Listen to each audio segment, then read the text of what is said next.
believe in the ripple effect.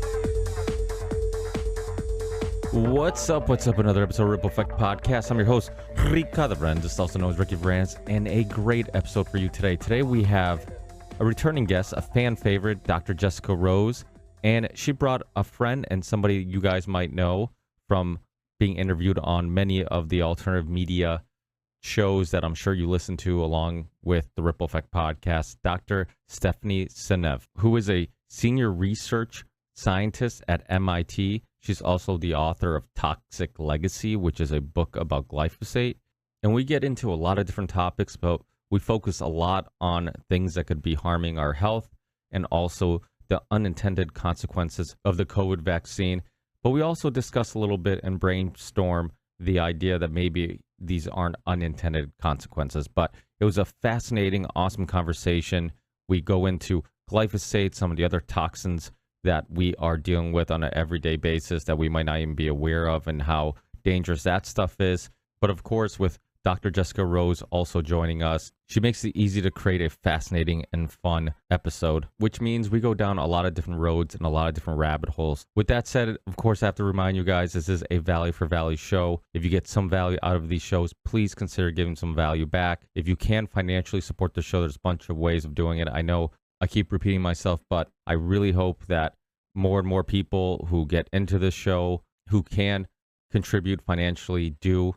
As you guys know, the goal is to eventually take this passion project and make it my full-time gig. And because it's not yet, for the first time in a long time, I have 3 episodes that need a release. I'm wicked behind. I just haven't had the time to release the shows and do the intros and editing and all that stuff. So there's quite a few shows that are really good conversations. One with T. Snyder from the Conspiracy Synergy podcast, another episode with the Grimerica guys, and my most recent show with Courtney Turner of the Courtney Turner podcast, all recorded already. But unfortunately, because life's been a little busy of late, and I'm trying to balance everything, as you guys know, with having a full-time job, parenting, being a good husband, still trying to find time to exercise and stay in shape. The whole thing is just a huge balancing act, and sometimes it wears me out, and sometimes I just don't have the time to get these shows out. So, of course, every penny counts, every person who contributes, everybody who buys some merchandise, everybody who checks out my sponsor links, all that stuff contributes. And I know there's many of you guys out there who believe in this project, believe in the Ripple Effect Podcast. They believe in the Union of the Unwanted, my other show. They really enjoy the work that I'm doing. So all I'm asking is contribute something. If you can't support the show financially, of course, like I always tell you guys, write reviews, subscribe to the Ripple Effect Podcast on all the video platforms I'm on, all the audio platforms I'm on, connect with me on all the social media platforms I'm on, and just help spread the word, help fight against the algorithms that are suppressing my show, especially since I was banned off YouTube. Share the show on all the places you're at. Share it with your friends, your family, any show that really connects with you. Send it to anybody that you think might get some value out of it. And hopefully, as the audience keeps growing, I'll connect with some people that are in a good financial spot to help the show. So if you're not in a good financial spot, don't worry about it. Just help spread the word, help spread the ripple, and hopefully someone who can help will help. And if you're one of those people, here's some of the ways you can help support the Ripple Effect Podcast. We have a PayPal account if you want to do a one-time donation. We have a Patreon page, which is awesome because you can donate consistently every month, and that goes a long way because I actually know that there's some money coming in for that month to help with the bandwidth, help with the storage, help with any equipment, cords, anything else that might be required to run a podcast. And if you do support us on Patreon, once a month I do a Patreon podcast with my Patreon supporters. And if you jump on Patreon and donate as little as $1 a month. You can help support the show, and you can also be a part of those Patreon podcasts. And I'm looking to schedule our next Patreon podcast very soon, within the next week or so. It's a great opportunity to be on a podcast, be on the Ripple Effect podcast, because it gets released as a full episode, and also connect with other people in the community.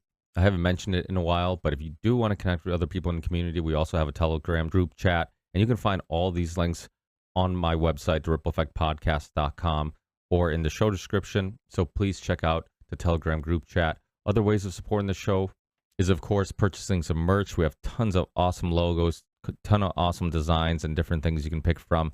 Hats, t-shirts, tank tops, kids' clothes, and much more. Mugs, of course, cups. So check out the merchandise store on my website, or you can go directly to the merchandise store by going to the Ripple Effect Podcast merch.com. If you're looking for a new career path, check out the University of Reason and the autonomy courses created by Richard Grove from Grand Theft World and many other projects that he has created throughout the years.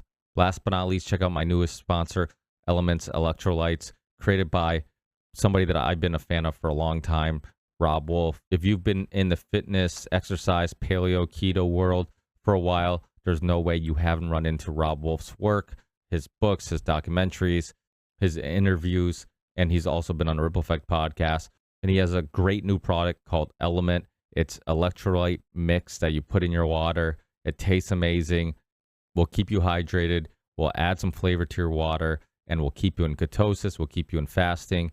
So if you're looking for a healthy electrolyte mix or a healthy electrolyte drink, check out Element. If you use the URL in the show description, that link will give you a free gift for all the Ripple Effect podcast listeners. So every time you make a purchase using that link, you'll get a free gift. So please use the link in the show description or on my website. There's no sugar or artificial sweeteners in Element. It'll help with muscle fatigue, headaches, so many different issues and symptoms that can come from dehydration. And it's keto friendly, paleo friendly, fasting friendly, and a way better option than all those sucrose filled, cheap electrolyte filled drinks you get at a convenience store. That's it. Enjoy this conversation, and I'll talk to you guys in the next one. Peace.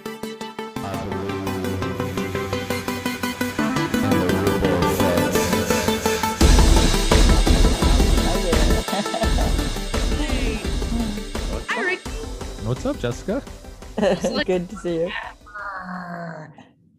I was actually just watching High Wire last night, and typically I can't sleep, so I catch up on a lot of stuff at night. And I was watching that conference that you were a part of virtually with Del Bigtree, and he had a little bit of a debate and whatnot. And interesting, man. It's that whole thing is interesting.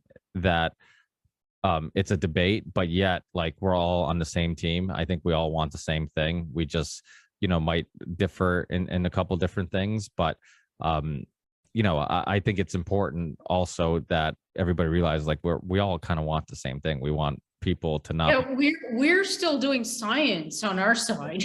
That's the I thing. know. Their science is settled, but ours isn't, right? Basically. Yeah, we still ask questions and like have differing opinions, and we come from different fields. It's not just like, no, you have to do this, and this is the truth. So yeah, Right. it's Yeah, I should have gone in person to that conference. I would have met a lot of people, but next time. Where was it? Bath in England. Yeah, that was awesome. I'm glad that Dell kind of shared that, and I give Dell a lot of credit, because the thing about Dell is that he has this charm to him that he can ask questions and push back a little bit, but he doesn't offend anybody. Like people know that his heart's in the right place. He's not doing it to try to up one anybody or come off like the smartest person in the room. He honestly just wants to, because the thing is, if these debates were if they were having these debates publicly, then there wouldn't be such a need for them. There wouldn't be such a, Dell feels like, hey, I'm going to take advantage of this situation to have the debate that people want publicly to see. And it's same thing with, I know somebody brought up the Dr. Paul Thomas study, which, Dr. Paul Thomas has been on the show, the pediatrician. And, he was asked to do this study. It wasn't something that he even went out of his way to really do or produce. And then all he did was share the data that he had from having a giant practice and having all this data and being very open to having some or to let the parents do what they would like with their kids, if they want to vaccinate, if they don't want to vaccinate, if they want to partially vaccinate, if they want to change the schedule, delay schedule, then he was okay with all that. So his practice was a perfect place to kind of examine all that data. And then next thing you know, I think when I had him on, he either already lost his license or he was being threatened to lose his license. And then eventually he did get it back. But it's like, that alone should make people skeptical. It's like, okay, are their intentions really to get to the bottom of any of this, or is it really just to basically avoid having a honest discussion about this stuff until it's almost so obvious you can't avoid it, and by then they've already collected so much money that they can afford the lawsuits or whatever may come with it. But I told Stephanie when she was on, before I start ranting and don't shut up, that I wanted to get a little bit of her backstory for people. I mean, some people might know her. Obviously, you've spoken at a lot of places, and you've been on the High Wire and been interviewed on a lot of shows. But for people listening who might not know some of your background and some of your history, if you can get into some of that, and then we'll take the journey forwards to today and some of the topics that we're going to get into. All right. Yes. Well, so I'm at MIT and I've been there pretty much all of my adult life, starting as an undergraduate.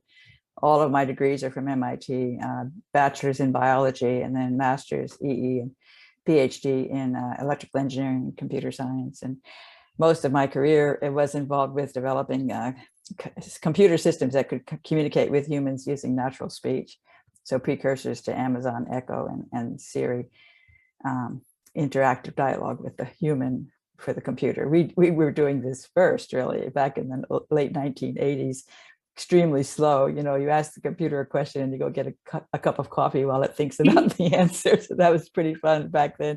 We kind of hoped that things would get a little faster, such that this would be practical someday, but it was fun to be, in the beginning of that. Along about 2007 timeframe, I got really worried about autism because I saw the rates going up year by year. I just heard the new numbers. I think it's 1 in 30 now, they're saying. I mean, it's just amazing. Oh, yes, we're just diagnosing it more. Don't worry. I mean, that's always the message, comes right behind it. Really shocking because it used to be 1 in 10,000. I mean, it's just ridiculous that you think this is all accountable through excess diagnosis. Just amazing. And I think once we roll out these mRNA vaccines, which you're already doing for 6-month-old kids, I mean, autism is going to go through the roof. That's what I expect. I hope I'm wrong, but I just think these vaccines are going to be perfect for causing autism, in my opinion, given the evidence I've accumulated of their damage to the neurological base, to all of the brain, and all kinds of problems with neurons with respect to these vaccines. So it's just idiocy, I think, to inject a 6-month-old child with this toxic soup. And anyway, so I got interested in autism. I wanted to figure out what is it in the environment. It has to be something in the environment. I was determined. And I looked for 5 years. I looked heavily at vaccines. I think vaccines are a contributing factor, but I didn't feel like that was the whole story. And I zeroed in on the gut because I saw that autistic kids were, many of the autistic kids have a lot of gut problems. They have bloating, they have diarrhea, constipation, pain, all kinds of gut problems. And they're picky eaters. Many of them will eat practically nothing. And so they're allergic to a lot of foods. Had to be something in the food, I suspected, but I had no clue what it could be. And I did not think of glyphosate because glyphosate's harmless, it's completely safe. It's a wonderful herbicide. I didn't even think of it. But luckily I happened to be at a conference where Professor Don Huber gave a 2-hour presentation. He's an expert on plant pathology and plant physiology. And he really sounded the alarm in that presentation on glyphosate. And he talked about, chelating minerals and disrupting the gut microbiome, disrupting the soil microbiome, preventing plants from taking up the minerals, causing mineral deficiencies, causing pathogens to overgrow, causing problems with the liver that would prevent you from detoxifying other things such as mercury. So that connects it to the vaccines. So generally I heard that lecture and I was like, wow, this is it. And I went back and realized quickly that glyphosate is the most heavily used herbicide on the planet. The US uses more per person than any other country. We have a very high rate of autism, and 2 of them are going up, it turns out, exactly in step. So the rise in autism over time, according to the numbers that the government's reporting, which of course all that rises due to increased diagnosis, but nonetheless it matches perfectly with the use of glyphosate on core crops. So I think glyphosate is a major player in autism, and I now understand the mechanism by which it causes autism, which I wrote about. And I have my book here. I'll hold this up. Toxic Legacy: How the Weed Killer Glyphosate is Destroying Our Health and the Environment. I've got a lot of information in here on specifically glyphosate and autism, and I show how it disrupts the sulfur system. It really messes up the body's ability to maintain adequate sulfate. And this is super, super critical. It actually relates directly to blood problems because heparin sulfate lining the blood vessels is what keeps the blood vessels tight, and it keeps things from getting in that should stay within the circulation. So it protects the barrier. The vascular barrier is protected by the heparin sulfate, which creates gelled water and builds this sort of shield around the vascular barrier. I think that in America, just about everybody has a deficiency in heparin sulfate. It's completely connected to autism in the brain. Many studies on humans and mice have shown severely low heparin sulfate in the brain ventricles, in those, cavities in the brain that hold cerebral spinal fluid. They have too little heparin sulfate. It interferes with neurodevelopment, interferes with synaptic transfer. I think it's central to autism, and it's caused by glyphosate primarily. That's my belief. And so I've really been shouted to the rooftops about glyphosate. And I think glyphosate is the main reason why the US is having so much trouble with COVID-19. We have much higher death rates. It's amazing. Countries in Africa where they have a lot of air pollution, they have a lot of poverty, they have a lot of Black people, and Black people here are more susceptible, all these risk factors. And yet they have much, much, much lower death rate from COVID than we do. And people don't ask the question, well, why is that? I mean, they should be. Why is that? And I think it's because we're being poisoned by glyphosate. And of course, many other chemicals that we use on our food and everything else. So now, for people listening, just because I try to assume that not everybody knows what we're talking about, what is glyphosate? Where do they interact with it in the natural world? So if people are thinking like, okay, am I exposed to it? Like where are people typically exposed to it? Right. So people probably know the word Roundup, and Roundup is a very popular chemical to use to kill the dandelions in your yard or to spray the walkway to get rid of the weeds that are growing in the cracks. Very popular and completely unregulated in the US and in the UK. And Canada actually restricts Roundup usage residentially, but the US does not. But the more important factor is the food, because they created these genetically engineered Roundup ready crops back in the late 1990s, inserting a bacterial gene into the crop. And that gene contains the code for a protein that is a substitute for the one the plant makes, but it's a version of it that's insensitive to glyphosate. And the reason why it's insensitive is because it doesn't have a glycine residue at the active site. So that's what I talk about in my book. Glyphosate substitutes for glycine by mistake during protein synthesis. Glycine is an amino acid. It's the smallest amino acid. It's a building block of the proteins. You have about 20 of these amino acids that are built like beads on a string to create the proteins, and the proteins, the workhorses of the body, and they come from the DNA code. So it's central to life. The DNA code codes for a protein. And for example, the mRNA vaccine has messenger RNA, which is what normally comes from DNA, but these viruses, they skip that step. They just go straight from messenger RNA. And that's the same code, and it codes for a protein. In the case of the vaccine, it's the spike protein. So glyphosate is substituting for glycine in critical proteins. And I explain in my book what I call a glyphosate susceptibility motif. It's a characteristic feature of certain proteins, and you can identify which proteins there are that will be especially susceptible to glyphosate. And then you can predict the kinds of outcomes that you would see if glyphosate were to substitute. And then you can show that all these diseases, there's not just autism, there's diabetes, there's obesity, there's Alzheimer's. There's, of course, non-Hodgkin's lymphoma is one that they've won a lot of lawsuits on. And pancreatic cancer, liver failure, kidney failure, all these things, of course, gut dysbiosis, celiac disease, all of these, inflammatory bowel disease, all of these are going up dramatically. And so we're getting really sick. We're getting sick faster now, I think, than we were even 5 years ago. I think it's really coming to a head. One of the interesting things is that glyphosate has transgenerational effects. This is something they've only figured out very recently, but some amazing papers have come out in the last couple of years where they exposed a pregnant rat to glyphosate at a low dose. And the dose was so low that the rat they couldn't find anything wrong with that pregnant rat. And they couldn't even find much wrong with its offspring. But then when they looked at the second generation, especially the third generation, lots of bad things happened, and reproductive problems and liver problems. I mean, lots of things went wrong with these second and third generation. And so this is the epigenetic effect, where the chemical goes into the germline of the fetus. It's quite interesting. A female fetus produces her offspring, her eggs, before she even has a brain. It happens very early in development, like in the first 3 months. And if you're exposed to, and they knew exactly when to do this exposure to these rats, because they understood that was when those germ cells were going to be very sensitive to any kind of chemical exposure. And they showed this. And of course, with rats, you can show it in a few years because they have such a rapid turnaround. We got to wait, 60 years or something before we're going to see these effects. But this is going to be exposure of us and our children, looking at grandchildren, great-grandchildren, and looking at the effects that were caused by that. So this is really, really scary to me, because these are things that I think are happening also with the vaccine, because the vaccine, it's been shown the messenger RNA goes into the ovaries. It was a study in Japan, a Pfizer commission. It was Pfizer was required to do a study in Japan where they showed that they traced where does the RNA go. And they found the highest levels among organs in the spleen, and the second highest is in the ovaries in the females. Very, very disturbing that it goes into the ovaries. It also probably goes into the testes, the prostate gland. I mean, I think it's just really scary to think about the messenger RNA and the effect that it's going to have on the germline. So if somebody's getting a vaccine in that critical period during pregnancy, I mean, I don't know what's going to happen to their offspring, but I'm very worried about that. Jessica, you want to add to any of that, or?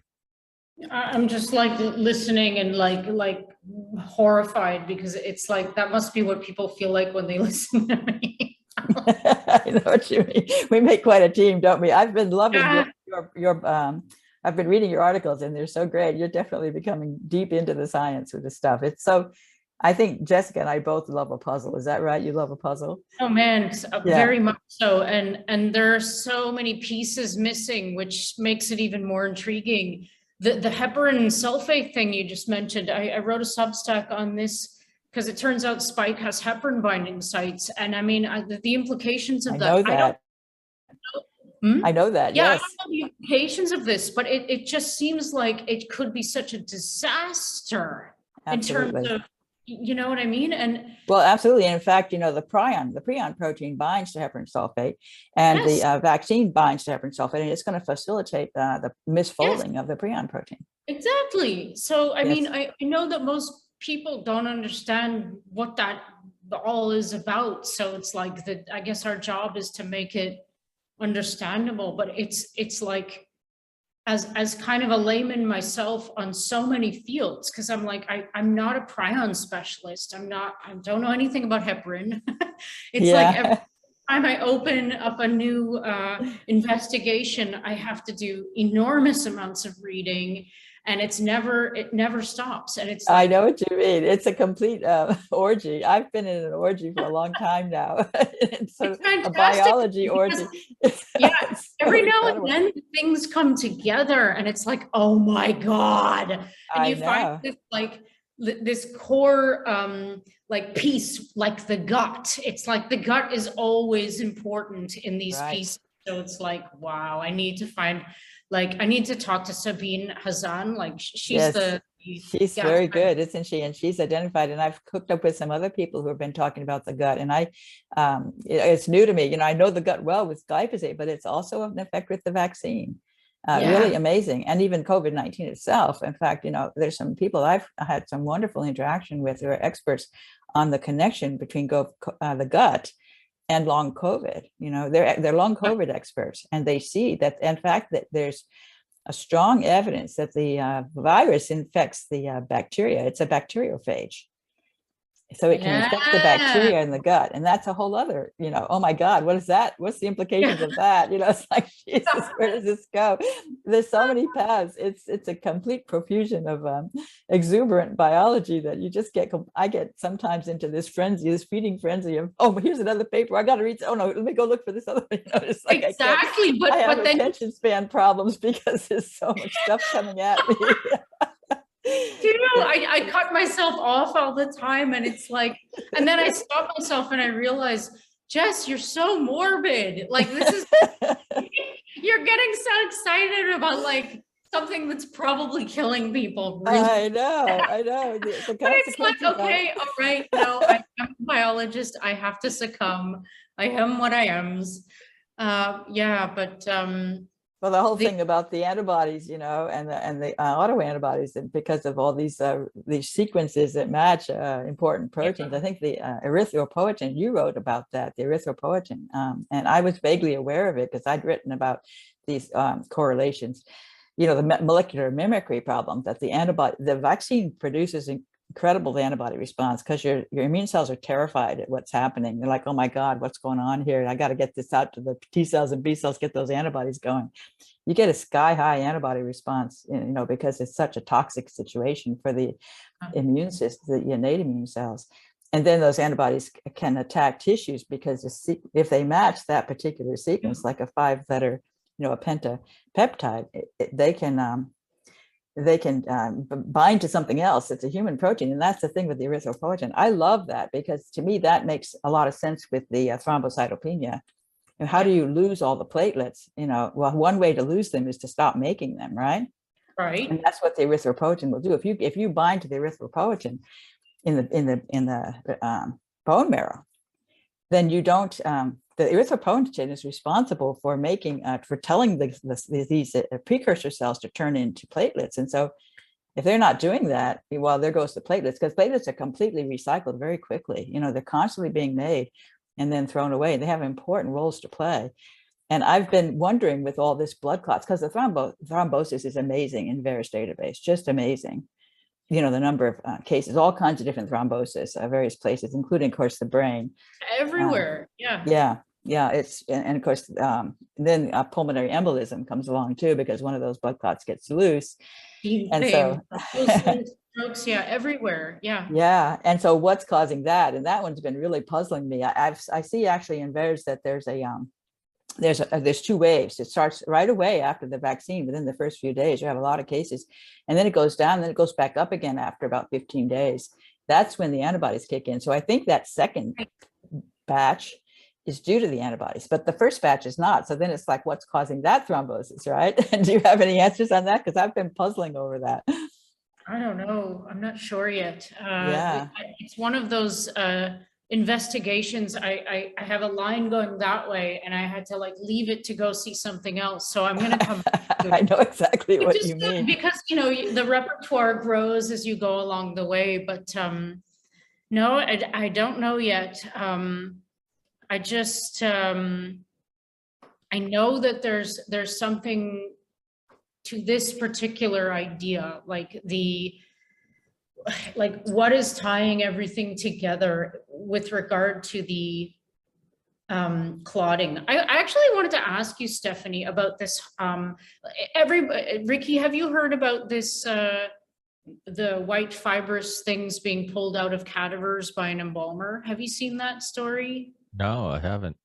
Interesting. So it's like all the rage in my world. I'm not sure if Stephanie's world as well, but there's an embalmer named Richard Hirschman, I believe, and he claims to have run into problems embalming people, whereby when he tries to push the embalming fluid through, the machine like stopped, or it got blocked. The fluid got blocked due to some kind of obstruction in the vessels. So he had to physically open up the vessels, and he claims to have extracted these very strange fibrous strands, really weird things. They're not blood clots, because blood clots are like grape jelly, and you can flush that through like with the embalming fluid. But these things were like physical obstructions, very proteinaceous. So I'm actually on the hunt now for anybody else who's finding these things. So because I'm not sure about it yet. It makes sense if there are proteinaceous deposits being formed, due to amyloidogenic. Exactly. nature. That's what I would think. I mean, the spike protein is really incredibly good, I think, at causing amyloidosis, and you can have it in the blood as well as, in the brain. I mean, you see it in the brain in association with Alzheimer's and Parkinson's disease. And and Yep. CJD, but there's also amyloidosis in the blood, and that might be what this is, I suspect.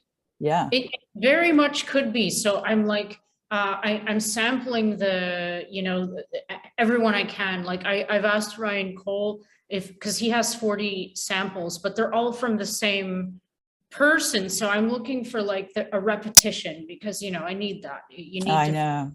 and verification. So what do you think, Stephanie? Like, do you have any thoughts? That's what I would say. I mean, because the spike protein is, it misfolds in the same way as prion proteins do. It binds to heparan sulfate, and the prion proteins and also the prion-like proteins also bind to heparan sulfate. And the heparan sulfate lines all the blood vessels. So there you are. You've got the blood vessel, you've got the proteins, you've got the spike. So if you've got lots of spike in the blood binding to heparan sulfate in the vessel, and then you've got other misfolding potential proteins doing the same thing, I think you could get a massive misfolding of proteins precipitating out of the blood.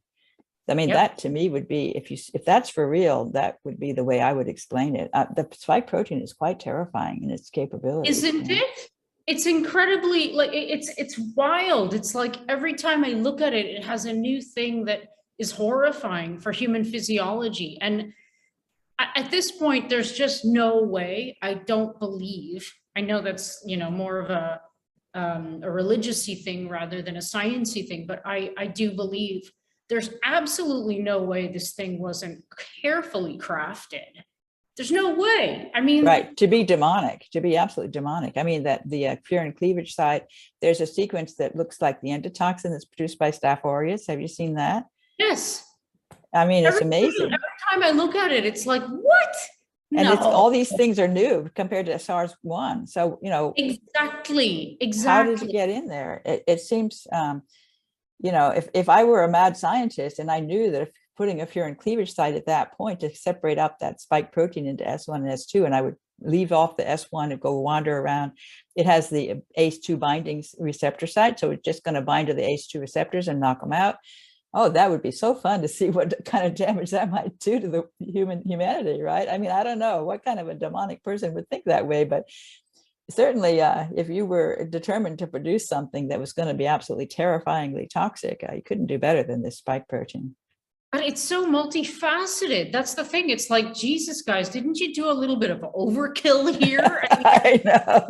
And I wonder about China. I really wonder about China being so good at keeping it out. I mean, they're so determined. They just locked down the entire city of Beijing if they have to, They really are extreme government overreach, to make sure that the virus doesn't spread.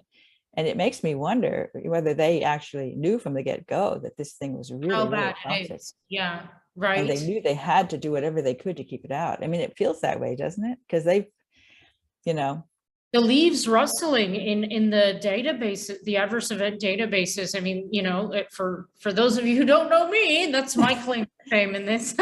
It's astounding, like what we're seeing in contrast to the past 30 years from all the vaccines combined, and the range. I mean, there are 25,000 odd preferred term MEDRA codes that exist, and we now have over 14,000 of those in association with the COVID-19 products, just the Moderna, the Pfizer, and the Janssen.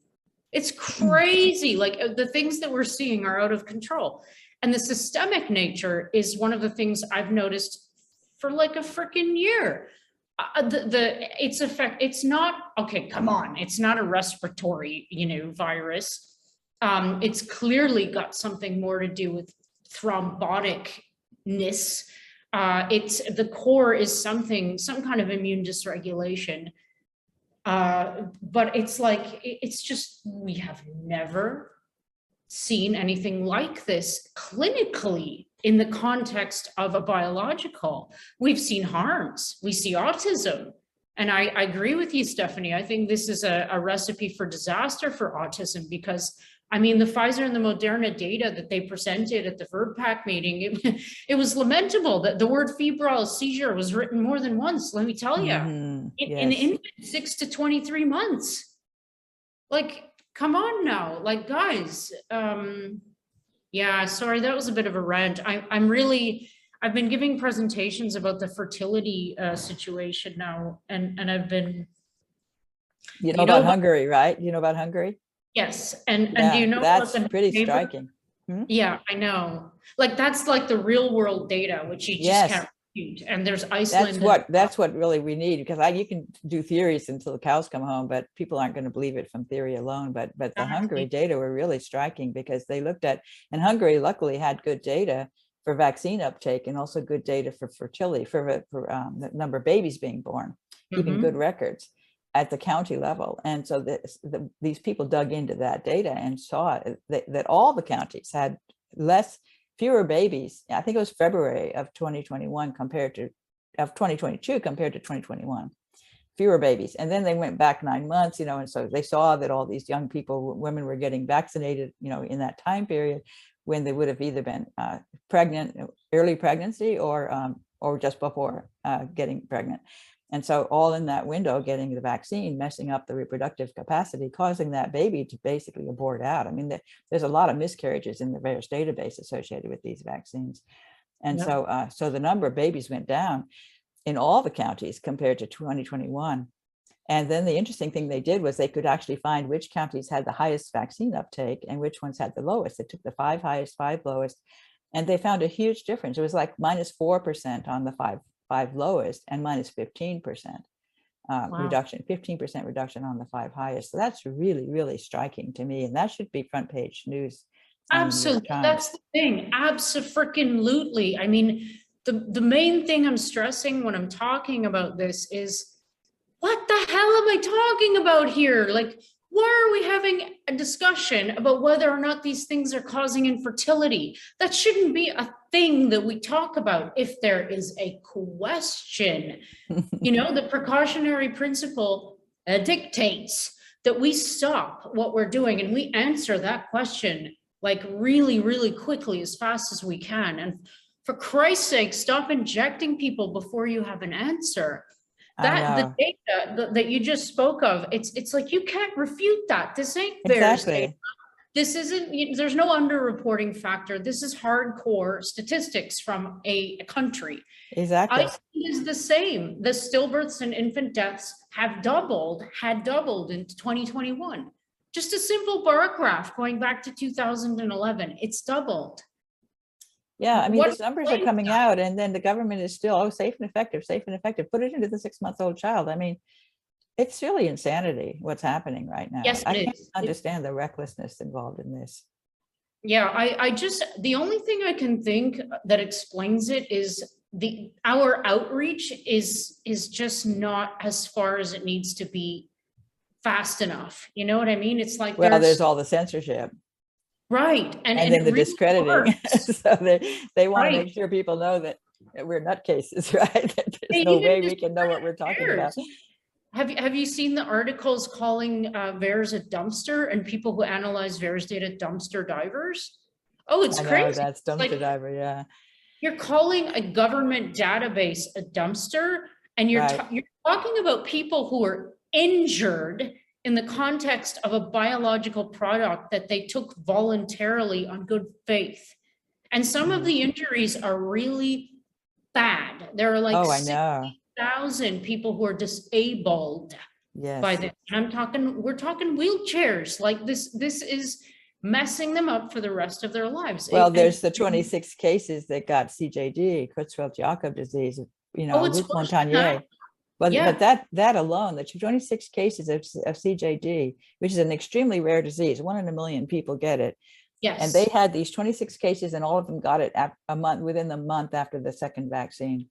And many of them had died by after 3 months. All of them were dead after about a year. All of them were dead. So they just went completely downhill very fast with Creutzfeldt-Jakob disease, which is the prion disease. Yes. That's just amazing. I mean, that's small numbers, but it's really compelling, I think. No, it's not. Like, if you look in VAERS now, I'm doing my update right now as we speak, but every week the VAERS data is updated, and the numbers of Creutzfeldt-Jakob reports, I'm not talking about prion disease reports because that's higher. Creutzfeldt-Jakob specifically is going up. It was 46 last week, 46. And if Wow. you use a crazy small conservative underreporting factor, we're way above the background 1 in a Right. million, way above Right. it. And this is because probably people are becoming aware that it could cause it, because people are getting it and then they can't imagine the vaccine caused it. So they think it must just be their bad luck, you know. And that's the thing with these neurological effects. They don't imagine that I put something in my arm and it causes Yeah. my brain to go south, you know. They don't understand Yeah, how that it's could something happen. I ate, or it's I inherited it, or but it's just like what you said.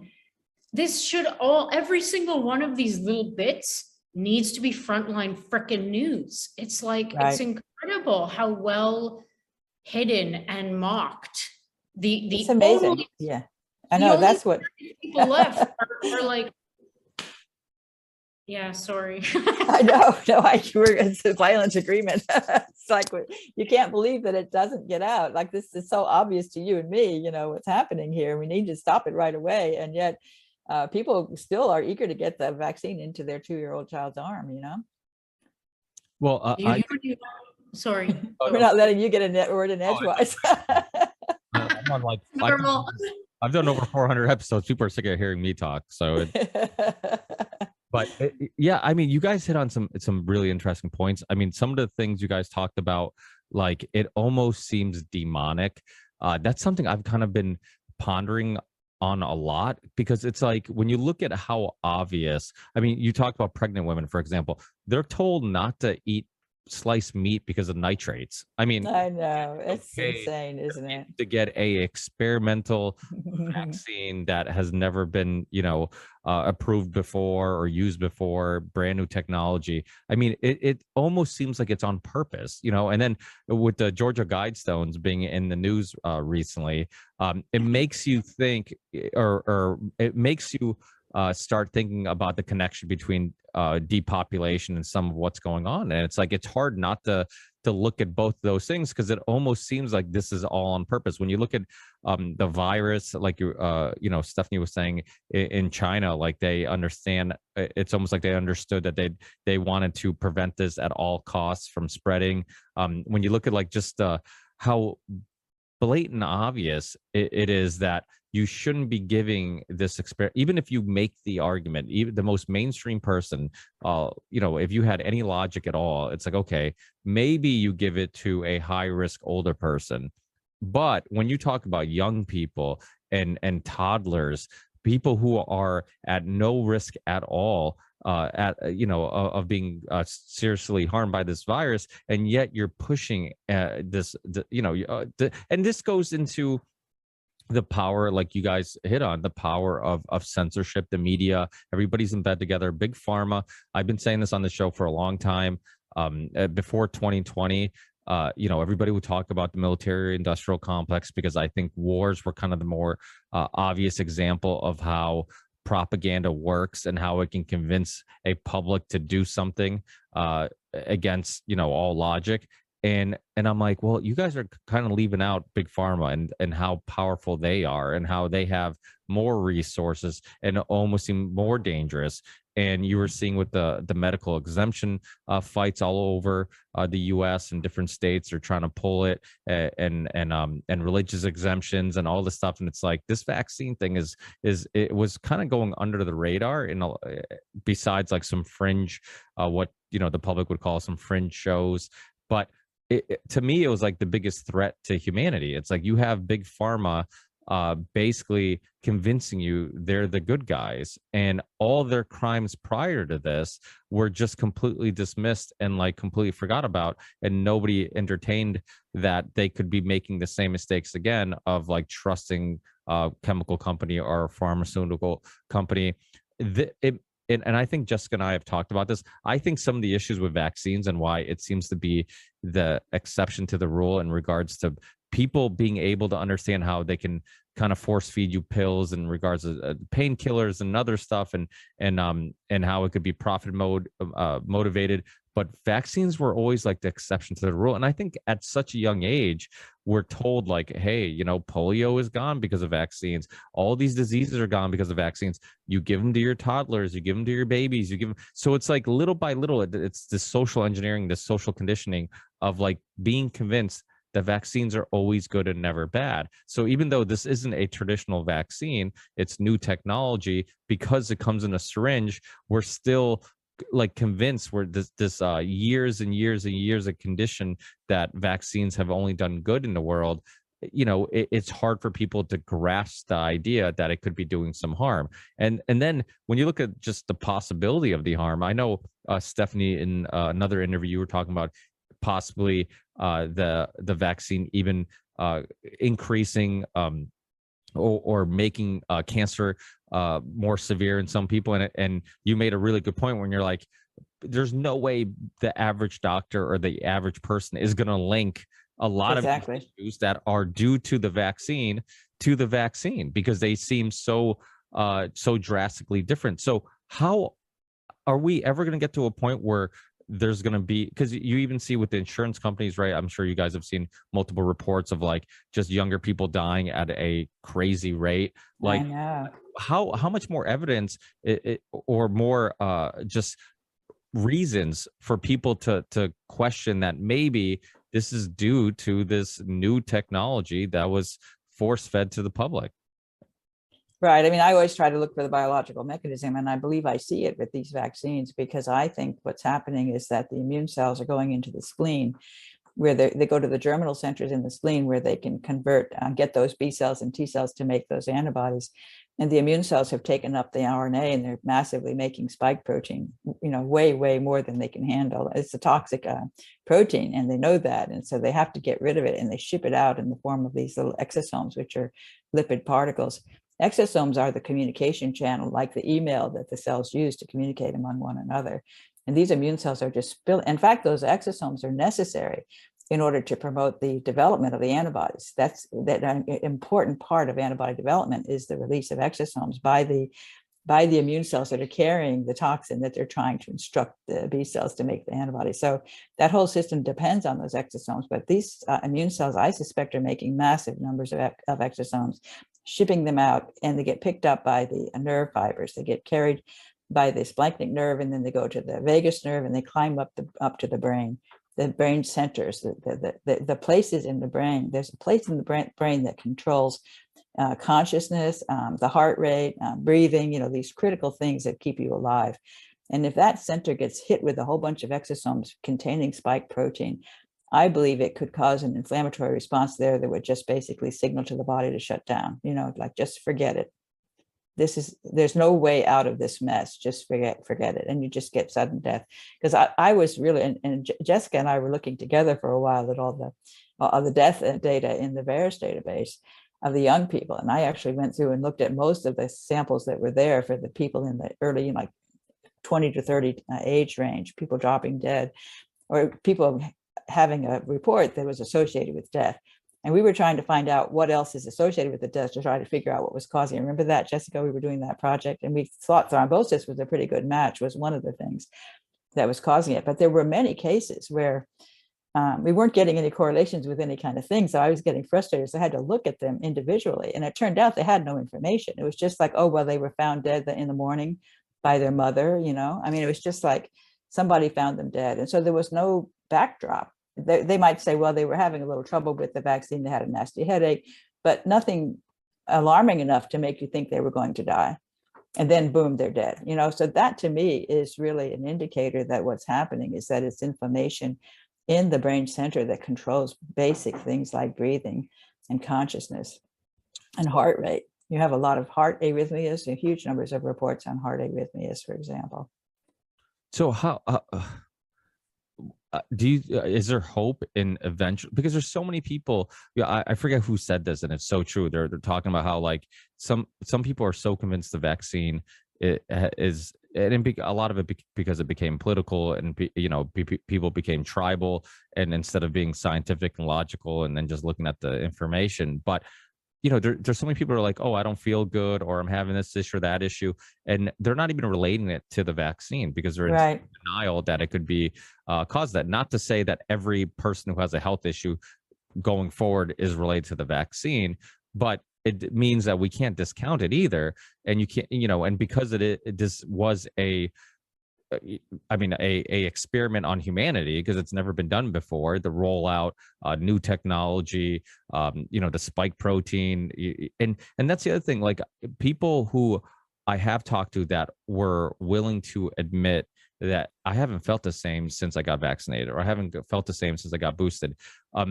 Is there any way of testing for the spike protein, or testing for, like, to know if it's vaccine related? How would you know? Right, that's a good question. I don't know if you want to try to tackle the answer to that, Jessica. The only thing I can think of, but I'm not, I haven't delved into this with a fine focus, is autopsy. There are probably other ways. I mean, you can look for spike with various blood tests if the spike's in the blood, I suppose. But like whenever I think of, I'm really focused on the heart thing, because the myocarditis thing interests me, and now I'm convinced that all those, or a large proportion of the myocarditis diagnoses, are actually cardiac amyloidosis. And the only real way to discern between those two things clinically is by autopsying the heart. And you'll have to do that and see if there are the large, thick walls and smaller atria. I don't know anything about, this cardiology, because I'm not a cardiologist, but I'm learning. So I've learned that. But as far as like detecting spike embedded, Stephanie, you know a lot more about this than I do, I'm sure. So I'm sure you can do it, and I'm sure it's being done, but I don't know. I'm not up on. I mean, I don't do anything clinically, but I do know, of course, the D dimer is an indicator, right? Because we've seen that D dimer goes up. That's been shown experimentally by the clinicians. And I know there's papers that have found spike protein, for example, in the lymph nodes up to 60 days after, and even the messenger RNA up to 60 days after the vaccine. Right. So they found spike, right, yeah. And so these are just rare papers that people are doing who have the skills to do these kinds of things. It's not like a routine test, so that makes it harder. But the spike protein, I mean, there's some amazing papers that have shown some incredible things that it does to cells. When people do these experiments in vitro, where they grow cells in culture and then they expose them to the messenger RNA technology, they take it up, they start making spike protein, and then what happens next? And there's some amazing papers coming out of China, actually. I think I found at least 3 showing syncytia formation, which is really, really interesting. And that's where the cells that are exposed lose their border between them, the 2 cells. They become one cell with 2 nuclei. And then you can get another one and have 3 nuclei and 4 nuclei and even like 18 nuclei all stuck inside one giant cell. This is called syncytia formation. And it usually is followed by senescence. So when they form this mess of a huge number of cells all merged together, they also saw micro nuclei in those cells, which are pieces of DNA that are separate from a nucleus. That's an indicator of double-strand DNA damage, which is a characteristic feature that you look for just to propose that something could cause cancer, because that's how you get cancer. One of the ways you get cancer is through mutations in the DNA that are a consequence of those double-strand breaks. So it's totally messing up the chromosomes because of these weird things that are happening when you cut the DNA in half and it joins up in the wrong place. You get a complete mess. And so these giant cells are very, very sick, and they become senescent. And senescent cells are really dangerous, because those are the cells that will release a lot of chemokines and cytokines that cause the inflammatory response. I think that's happening in the heart. One of those papers showed specifically the spike protein caused this effect, the heart muscle cells merging into a giant cell and then becoming senescent and then releasing inflammatory markers, which are going to cause fibrosis. And so you're basically getting scar formation in the heart as a consequence of all of that. So it's just really, there's a lot of evidence in specific studies that are showing incredible things that this spike protein can do. So there's a paper that came out recently. I can share my screen, yeah? Yeah, I made you co-host, so you should be able to. I'll make you both co-hosts just in case you guys want to share anything. I just want to show, there's a paper called, so can you see my screen? Yeah. SARS-CoV-2. Wow. Yeah, it's pretty scary to me. Infection of human ovarian cells, a potential negative impact. I have something in my eye, sorry. I'm not winking. Negative impact on female fertility. And so they did all this beautiful work, and they found that two I'll call them cell types. I know nothing about embryogenesis as well, but I know this. The cumulus operis, which if you're just listening, they're involved in follicular development and oocyte formation. So they're really important to the primary stages of embryogenesis. And the granulosa cell, or it's also called a follicular cell, that's closely associated with the developing female gamete. So what they found was that there was a susceptibility to infection with SARS via the spike proteinase 2 relationship. So this paper, it's quite nice, actually. You can find it, this is my favorite. I hope people are watching the podcast so they can see this beautiful work. Isn't this gorgeous? This is confocal, I think, although I'm not absolutely positive. It looks like confocal, where they do like co-staining. And so all the red bits are where they found the co-localization. I believe it's co-localization. So where they found the spike protein, if I'm interpreting this right. And so anyway, it's something to pay attention to. And again, this is a way that they were detecting spike as well. So but like Stephanie said, it's not, these aren't things that this is in vitro. So it's not like something they're doing okay, you had a miscarriage, so let's do this. That's not how it works. So, I know that's the thing. It's hard to chase them.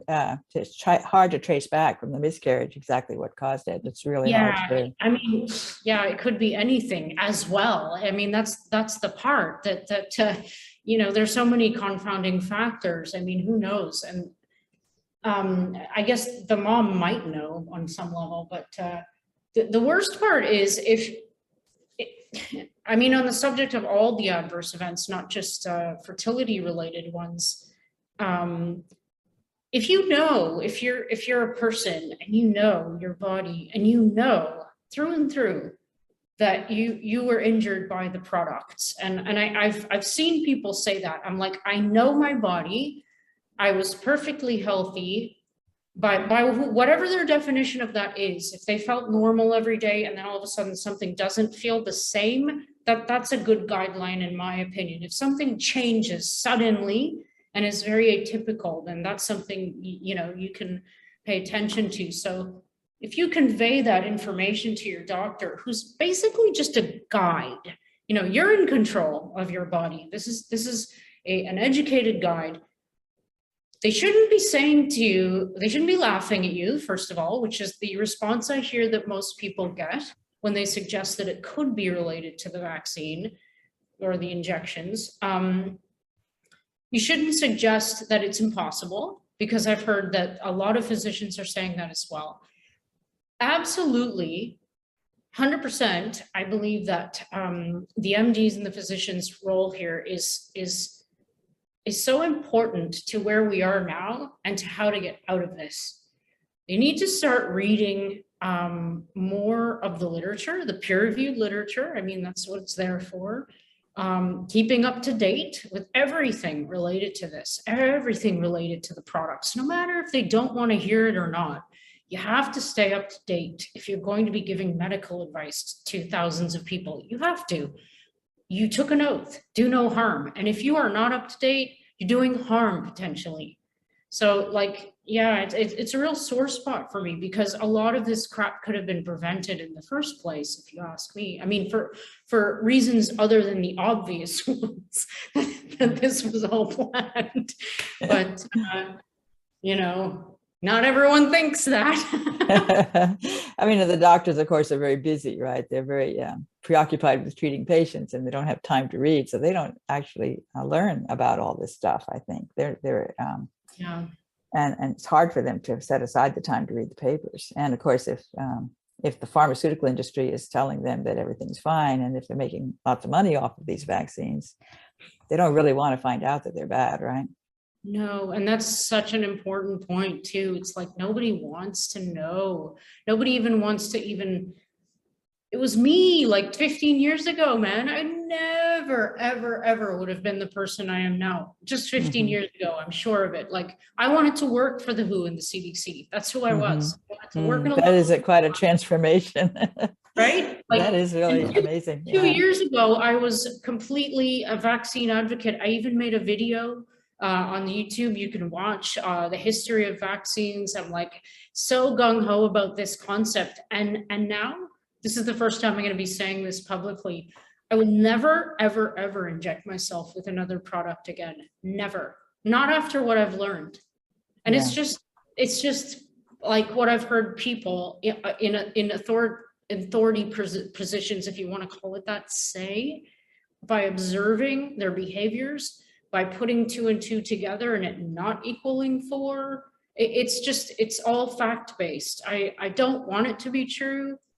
It's completely against my entire life of training. I mean, I've been doing this since I was 17. I started in university and I've had an academic career. It's all I've ever done besides waitressing to, pay for stuff. But like, it really goes against my core training, not just beliefs, my training. No, it's hard, but you can't not tell the truth. I mean, that's more important than anything. And if you see that something is factual and true, you have to stand by that. I don't know what else we can do. Especially when so many people are in harm's way. I mean, this is the thing that I feel with the autism. I'm very upset with the government to just dismiss all these numbers that just get worse and worse every year. And the school systems are getting overwhelmed with all the care involved with all these special needs kids. And yet they don't even try to look for any factor that might cause it. And they absolutely deny the vaccines have anything to do with autism. They just absolutely deny it, even though I think the evidence is quite strong. Agreed. And if they're going to deny that the vaccines have any role, okay, I'll accept that. But give us an explanation for this curve. You know what I mean? It's like if Stephanie sees it, if I sees it, and if hundreds of thousands of other people are seeing it and presenting you with data, what's wrong with you? And by you, I mean the FDA, the CDC, and all these regulatory bodies whose jobs it is to be the stopgap between the harmful products and the population. Hello? Anybody? I know. Stephanie said the go-to reasoning is always like, oh, it was not diagnosed before, and that's why the numbers are going up at such a drastic rate. As a parent, I know that cognitively, every step that my children make, I'm picking up on it. I know, if they're staring at me in the eyes, I know how their language is developing. I know, just because you love them and you're with them every day and you want, you get excited when you see improvements or progression. So to say that all of a sudden my child gets, not mine, but this is the story that many people hear, my child gets vaccinated and all of a sudden they're staring through me or they don't seem like themselves. And to say that, oh, you just didn't notice before, like It seems like insanity. Like you can't say that all these parents are, just naive or not paying attention or, just not intelligent enough to pick up on the fact that their children were having cognitive issues prior to that.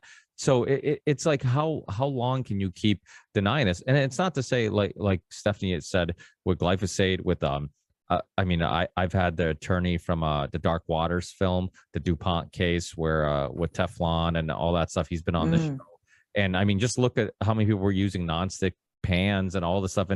And typically, maybe we'll even find with the vaccine, there's some research out there that they're hiding, that they know for sure that this is harmful, and they're just suppressing it from the public. And you see it over and over again with Monsanto cases. You see it with the DuPont case. You see it over and over again. They have the studies, and that's the thing that people have to understand too, is that the studies, there is no law to force them to show the studies that are harmful, or that their product isn't working or effective. They only show the studies that they want to. So they can hide away all the other studies, and not until a lawsuit or something like that where this stuff gets exposed. And you see it over and over again. And I mean, because my previous question about like, how do you test somebody? How is there a way of testing somebody for the spike protein? Is there a way of knowing for sure that this unusual feeling I'm getting after the booster, after the first vaccine, could be related? Because that's such a it's not a cut and dry answer, and there is no black or white answer to that. Like, do you guys have faith that there'll be enough data, or there'll be enough information where eventually people will undeniably be able to link this increase of all these issues to the vaccine? Or is it just something that it's going to be debated till the end of time, and there's never going to be any real proof that finally puts a nail in the coffin that, hey, this was doing more harm than good? Yeah, I mean, I don't know. Same thing with glyphosate, right? I feel like the information for glyphosate is so compelling that I don't see how anybody can not see it. The correlations are stunning, and the mechanism is there, that I understand how it's doing it. It's like, it just makes so much sense to me. And yet many people won't even listen to the report, to anyone telling them that it's toxic, because they've been so comfortable with it for so long, and they can't believe the government wouldn't have known that. There's just so much faith that the chemical is a good thing, that it's safe, and they just they don't want to believe that it's not safe, because it really upsets their world. Just this kind of denial where you just don't look at the evidence that's staring you in the face. And I think the same thing could happen with the vaccines. To me, it seems so compelling that they're causing enormous amounts of damage. And how can anyone not see it? But then I'm familiar with the story with glyphosate, so I expect they're going to not see it again with these vaccines, because people are making lots of money, and they don't, they don't want to admit that that this is a disaster. And they only show and share the research that they want to show and share. So one, that's why the censorship issue has become so crucial the last couple of years, because any doctor or anybody who's outspoken has either been censored, or they've been dismissed as pseudoscience, or which ends up in the character assassination of many people. I think it scares people to be outspoken. I heard Right.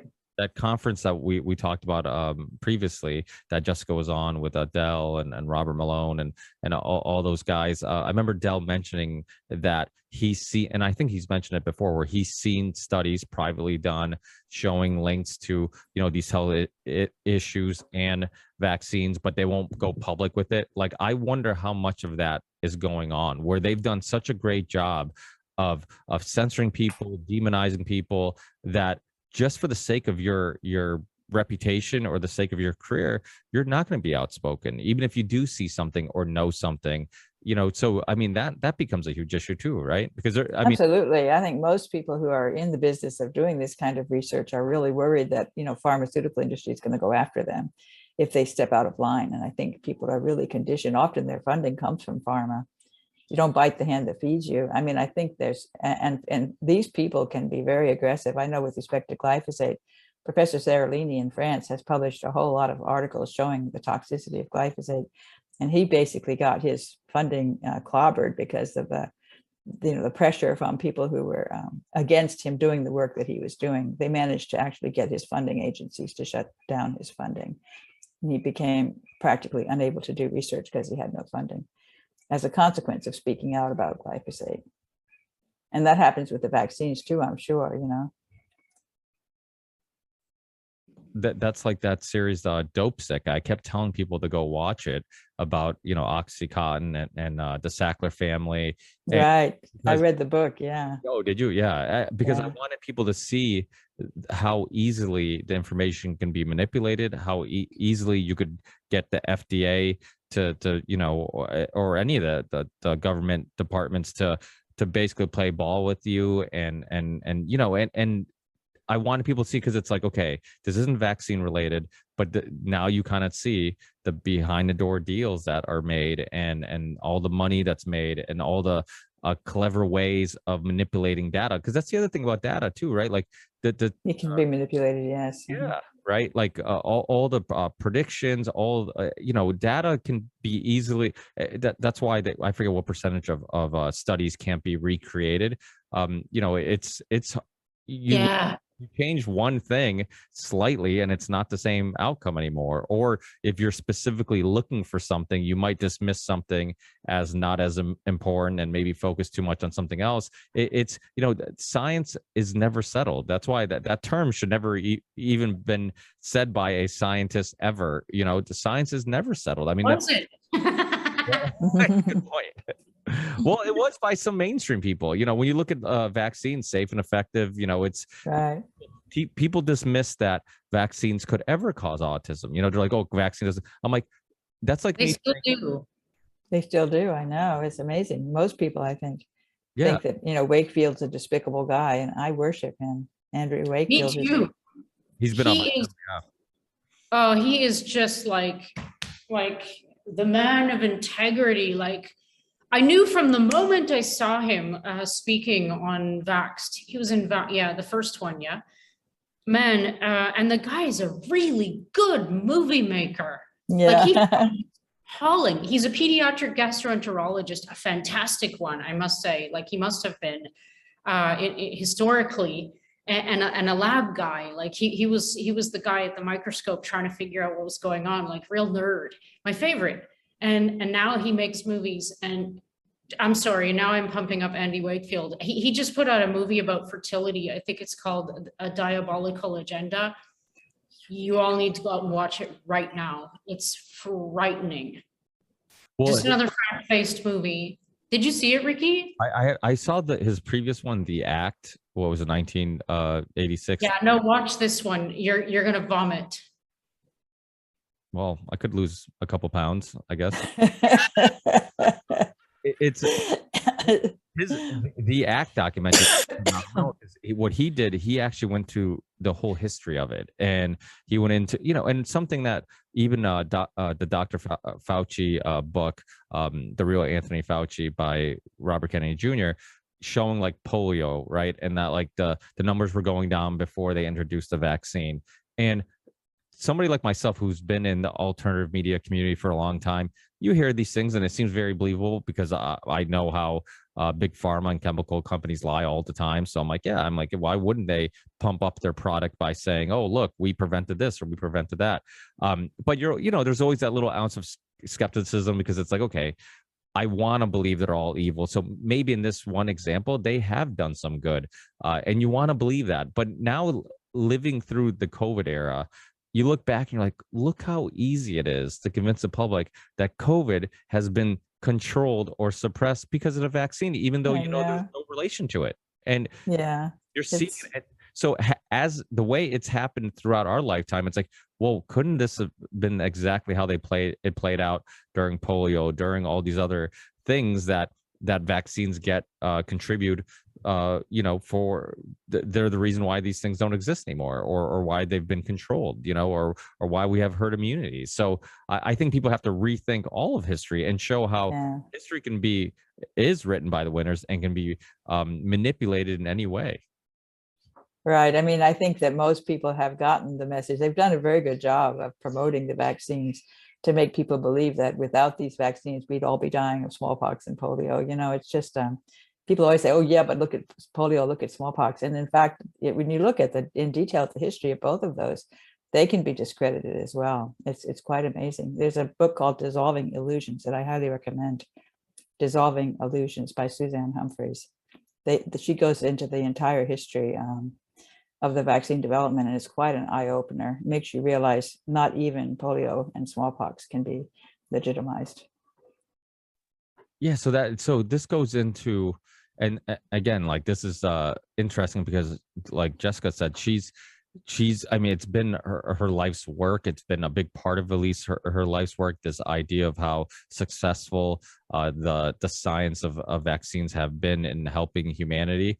Like you've kind of scratched the surface a little bit, but so you're truly rethinking all that now, right, Jessica? Like, is it because like you realize the science isn't as concrete as you assumed, and so much of what we regurgitate is just assumptions made by previous people who don't really, like we always assume like somebody did the research. If everybody keeps saying this statement and keeps saying the science is settled, we assume somebody's done the science, and then when you dig deep into it, you're like, oh my God, this is all based on assumptions or a lack of science.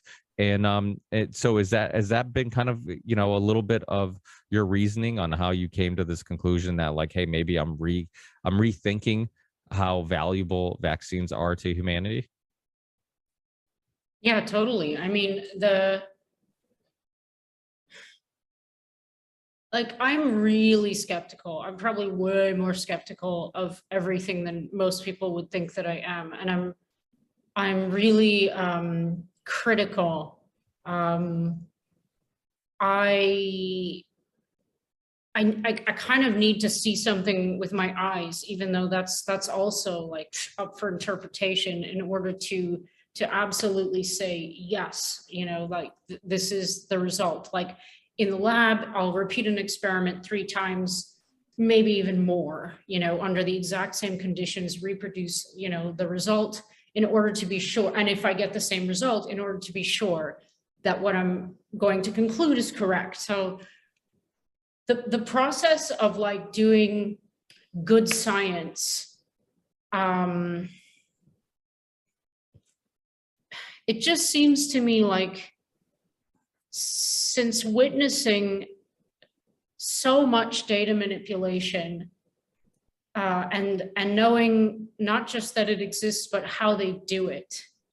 There are methods, there are ways to manipulate data. It shakes me to my core. I remember when the Lancet put out that article slamming hydroxychloroquine. It was a very sad day for me because I love the Lancet. I wanted to be a medical doctor as well. I used to go to the ground rounds with my friend for fun. I mean, medical ground rounds when I was doing my master's in immunology in the hospital. So it broke my heart, and a lot of my heroes. It's been a really heartbreaking process. I got to stress that, to watch like a lot of heroes fall. People I thought were leaders are just wiener sellouts. Journals turning their backs on science itself for whatever purpose. I mean, my myocarditis paper is still in limbo. Right, that's so amazing. It's ridiculous. I mean, I think about this every day, and it breaks my freaking heart. How many people could have been literally saved, kids saved, if they'd had an opportunity to read that paper? Because there are so many papers coming out now, like a year later, that are confirming the result that we got. So it's like, basically, if people don't know, it just showed that in VAERS, 15-year-old boys were at the highest risk following the second dose. So yeah, so it's a combination of everything that I've seen, heard, witnessed, experienced, and a lot of firsts. I've never, ever, ever had a paper that I've submitted for peer review get accepted, get immortalized on PubMed, and then get temporarily withdrawn without notification. There's just too many weird things going on here, and there's no other logical, rational way to approach that from my point of view, because I am a real skeptic, other than to assume that something is just not right here. And I'm actually starting to use the word evil in some contexts, because none of this needed to happen from the beginning. I mean, let's shift gears back to the hydroxychloroquine ivermectin story. I mean, Pierre Corey's a brilliant man, Paul Merrick, brilliant. These guys and others have discovered, early on in the pandemic, off-label, that's the problem, but FDA approved, perfectly safe, even pregnant women can take them, cheap as dirt, pills, not injections, pills, that are effective at keeping people out of the hospital. Now, what are they always touting about these stupid injections? They don't stop transmission. They don't do anything except harm you and maybe reduce 1 or 2 symptoms and keep you out of the hospital. So, hey, guess what? Ivermectin does the same thing, and hydroxychloroquine and zinc. So all of those people who are no longer with us, or hurt or maimed or suffering from long COVID, whatever that is, that all could have been prevented. It's a total freaking tragedy. It's more than ignorance. It's more than that, because if you can see it from a certain perspective, which I hate to say I can now, there's no way that this is coincidental, and there's no way it's not intentional. No way. I mean, I can look at the sequence, the spike sequence, and tell that by now. But I mean, most people can't do that. But if you just look at the big story, why are they blocking a drug that has a Nobel Prize affiliated with it, that is used as an antiparasitic? It has been for what, like 60 years? It's got no side effects. It's perfectly safe. Like I said, even in pregnant women. Why is that being banned? Why do you lose your medical license in Canada if you prescribe ivermectin as an off-label drug? It's none of the goddamn government's business what goes on between the patient and the doctor. When the hell did that become the norm? I mean, it's this kind of thing that's shaken me to my core. And I'm like, what the hell? Everything I've believed. And I'm not a fickle person, and I'm not a floopy person.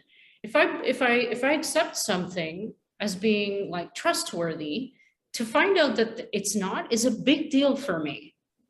And I'm not willing to not face my own cognitive dissonance to be too far from the truth. I won't live that way. But I know that a lot of people, they can't like break their cognitive dissonance barrier, because their foundation will crumble and they won't be able to cope. I get it. I really do. Like, some people have much harsher situations than me. Maybe they have other people relying on them financially. So it's like, there are all these factors. So I get it. But like, I know this is a long answer, but I've never answered this question before, and I'm trying to be like as open as I can be. Like, I cannot trust these particular agencies, and I've never trusted Big Pharma. I mean, come on. And they've just, the whole thing has escalated in the last 2 years. I mean, everything, the corruption was there, but it's all on like cocaine now. It's just, or speed. I don't know, it's just gone crazy. Like how out of control their behavior has gone. They've become brazen. I find myself saying that often. I mean, Pfizer literally has paid out the most money in I'm not sure if it's litigations or what, but it's something. They've paid out like $3.2 billion in damages. It's a known thing. They hurt people with their shit. It's a known thing. So why is it so hard to believe that they wouldn't do that now? But the part that I find hard to believe is that the regulatory bodies that are supposed to be protecting us from these people whose business models revolve solely on profit, they're not trying to help us, they're not trying to make us healthy. they've just failed us, and that's so sad. I mean, I would love to get in a room with Walensky. I really would. I'm not kidding. I'd also love to get in a room with Fauci. Gates, no, because that wouldn't go down so well, I think. I don't like that guy at all. But I would really like to look both of those people in the eye and ask them, like, when did you lose it? When did you turn your back on us? When did it happen? Because that's what they've done. Mhm. Not a word of a lie. So yeah, so the thought of putting their products into my body via injection now is just not, it's not going to happen. I really feel that strongly. And I got to tell you, I was the first one in line whenever you needed to get vaccinated. When I travel abroad, vaccinated, whatever you want to be, get yellow fever, whatever, put it in me. Do you want it all together? Sure. I was really, really like, go for it. I trust you. I was that person, not anymore. That's impressive. That's an impressive transformation. Yeah, sorry, that was long. That was good. I think for me, it became clear pretty early on that the goal of the pharmaceutical industry and the governments was to get the messenger RNA technology out the door, because they knew they had a huge problem with it. Like, it couldn't make it through the trials. It would always fail in the trials. And the only way they could get it out there was by having an emergency. And the only way they could have an emergency is if there was no early treatment. And therefore they had to kill these things, very logical. Yeah, you can't have an EUA if you have a known treatment that works. So yeah, that's why, it's all a part of it. It's right. It's so cold and calculated. It really has been. And at all cost, we don't care if we have to take your medical licenses. Paul Merrick, Pierre Corey, Peter McCullough, Meryl Nass, like, they're going after all these brilliant doctors. Ira Bernstein, you know what I mean? It's like, it doesn't make sense. It really doesn't. It's just really amazing to watch. And then you have to figure out, how the hell do we get ourselves out of this mess, right? What's the path forward? And that becomes very difficult, but we have to get more and more people to be willing to speak out against this monstrosity that's happening, and more people to refuse the vaccines, and also more and more people to eat certified organic food to keep themselves healthy. I mean, I think both of those are really, really important, to live a healthy lifestyle and to get rid of the vaccines. And to farm. If you're any good with animals, that's what I'm starting to promote now, because I'm learning now that this is more than a war on humanity. For the last 2 years, this is a war on everything. It's a war on all of our animals, our way of being, our traditions, our culture, the cyclical, harvest, everything. They're literally decimating the entire thing right now before our eyes. I'm just starting to learn about that part of it now. Like, so if you don't know anything about permaculture, learn today. Good way forward. Yeah, and they demonized even doctors. Like, I remember the French doctor, Dr. Cirilini, who did the GMO. I think he did, right? It was with mice. Yep, that's right. Got peer reviewed, and then it got pulled, retracted. Yeah. And I'm just, that was one of the first stories. I'm like, even in, because vaccines has always happened, but I'm like, they're even suppressing information in regards to GMOs and anything connected to those chemicals. It's scary, because those cases is what causes people not to speak out and to be afraid. Right. But we, like Jessica said, like, this is a war for humanity. I mean, if there's any good thing that has come out of all this, is that Jessica's story isn't a rare story. There has been a lot of people who would have never went down this rabbit hole if it wasn't for what happened in 2020 and so forth. And I think a lot of people who would never ever question vaccines, would never question giving one to their children or getting one themselves, are now being a little bit more skeptical about it. So I mean, I'm hoping in the long run that is one of the benefits, that that the whole house of cards crumbles, because what they did is, even though they did get what they wanted, and in regards to profit, in regards to like you said, Stephanie, I think that gene therapy, any type of gene therapy, was kind of scary to the public, and people were like, oh, I'm not ready for that, CRISPR and all these things. And now, like, they became completely okay with it, and you've normalized it a little bit, which opens a door to many other ways of profiting from it in the future.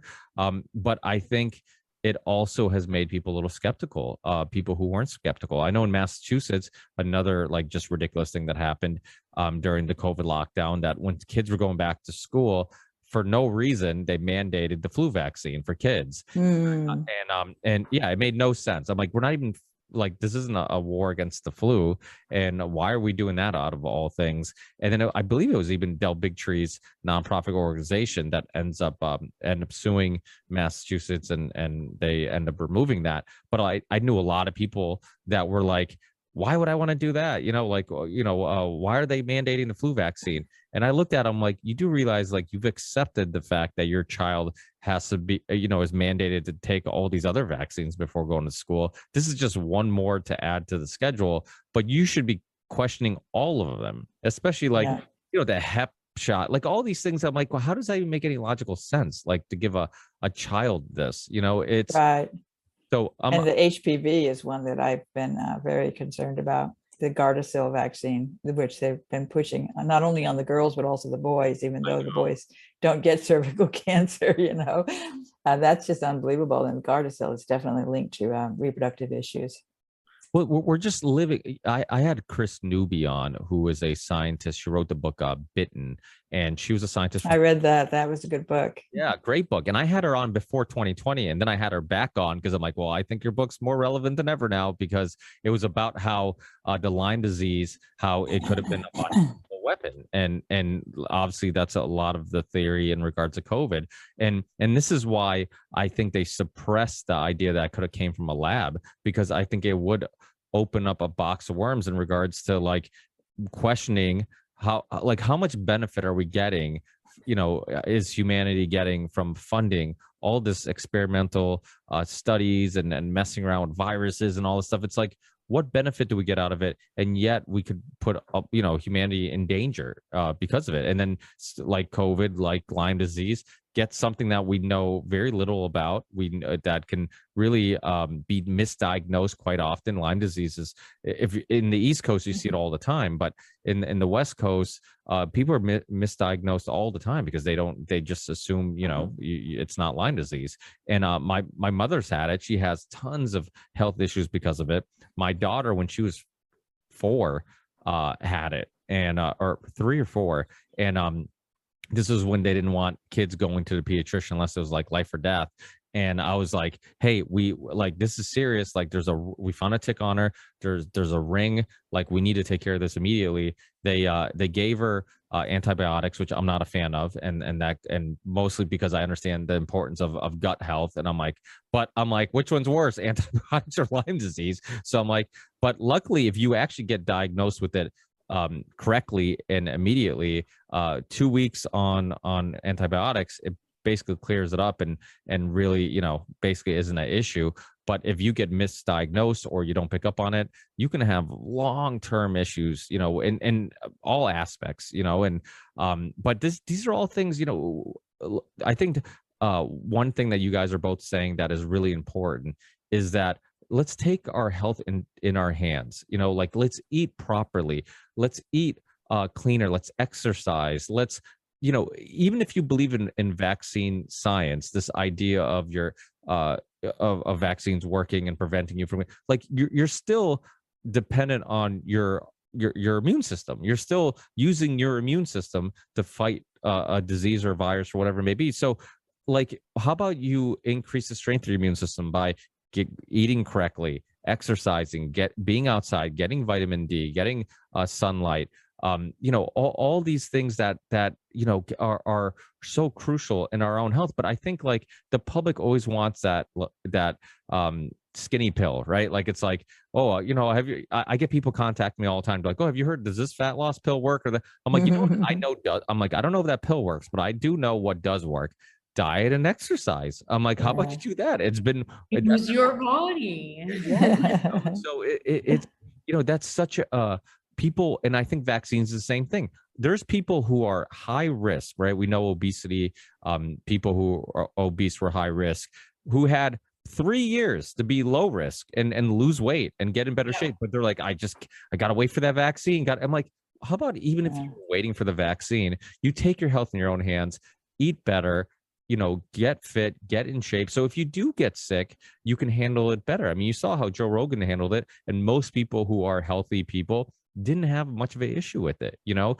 And people who are older, it's funny because if you're older and they assumed it was COVID, but nobody, you know, the older people who are dying, nobody's assuming that it's vaccine related, which some people say it's a way of kind of hiding it, because it's like if you get a young person who dies, you know, soon after the vaccine, it's much easier to link it to the vaccine. Where if an older person dies from the vaccine, you assume, oh, it's because they're 80. It's because they're exactly. You always have another reason too. Yeah. And SIDS, that's the other thing I want before I forget, because it was something I wanted to run through you guys. I always, as a parent, I remember when I first became a parent, I'm a very skeptical person, as you probably could assume.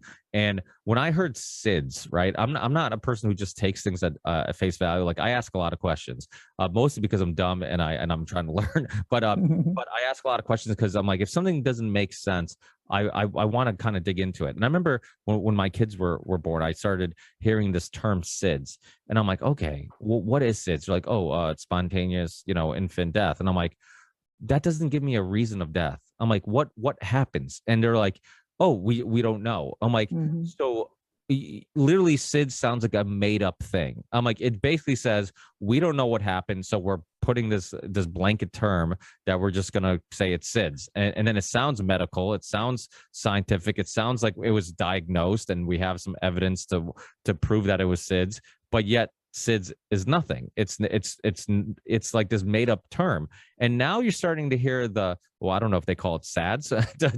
sudden adult death syndrome. Yeah. And I'm like, and you're hearing this term, and do you guys feel like they're normalizing this? Like it's gonna be? Yeah, I do. I definitely. You probably do too, right? Yeah. Yep. The same way it sounds medical and it sounds like you shouldn't ask anymore. Oh, it's SADS. Like we understand it, we know what it is, you know, and you move on. It sounds like a great way of kind of hiding some of the side effects of the vaccine. I think it's amazing how quickly things get normalized. You know, people become comfortable with the idea that young people just drop dead. You know, oh yeah, that just happens. You know, we don't know why, but it just happens, and you get comfortable with it instead of recognizing it's something different now that didn't happen before. You lose track of that difference. The same thing with autism, right? Oh yeah, we've got, you know, lots of kids with autism in the school system. Of course we do. People get autism, right? That just happens. I hate the fact that people adjust to it so quickly. Yeah, it's wild. Hey, it's I think a lot about this because it is quite astounding how fast it happened, and I'm pretty sure it has everything to do with the smartphone thing and poor nutrition. I mean, I think it's all linked. There's something different about humans now than like even back in the 80s. Like I agree. Very different.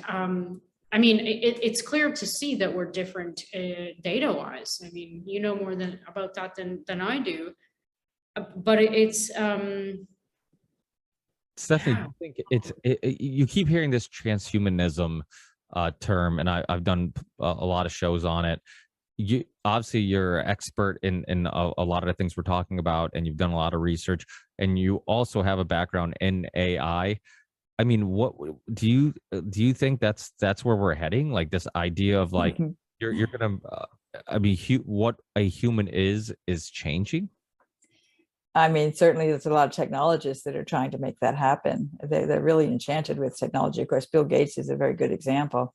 And Klaus Schwab, the World Economic Forum, all that stuff. It's really quite an eye opener to start to pay attention to what's going on there. And some of the talks that are presented, these people are really, really mad scientists. They have this impression that technology can transform us into something better, is what they're thinking, right?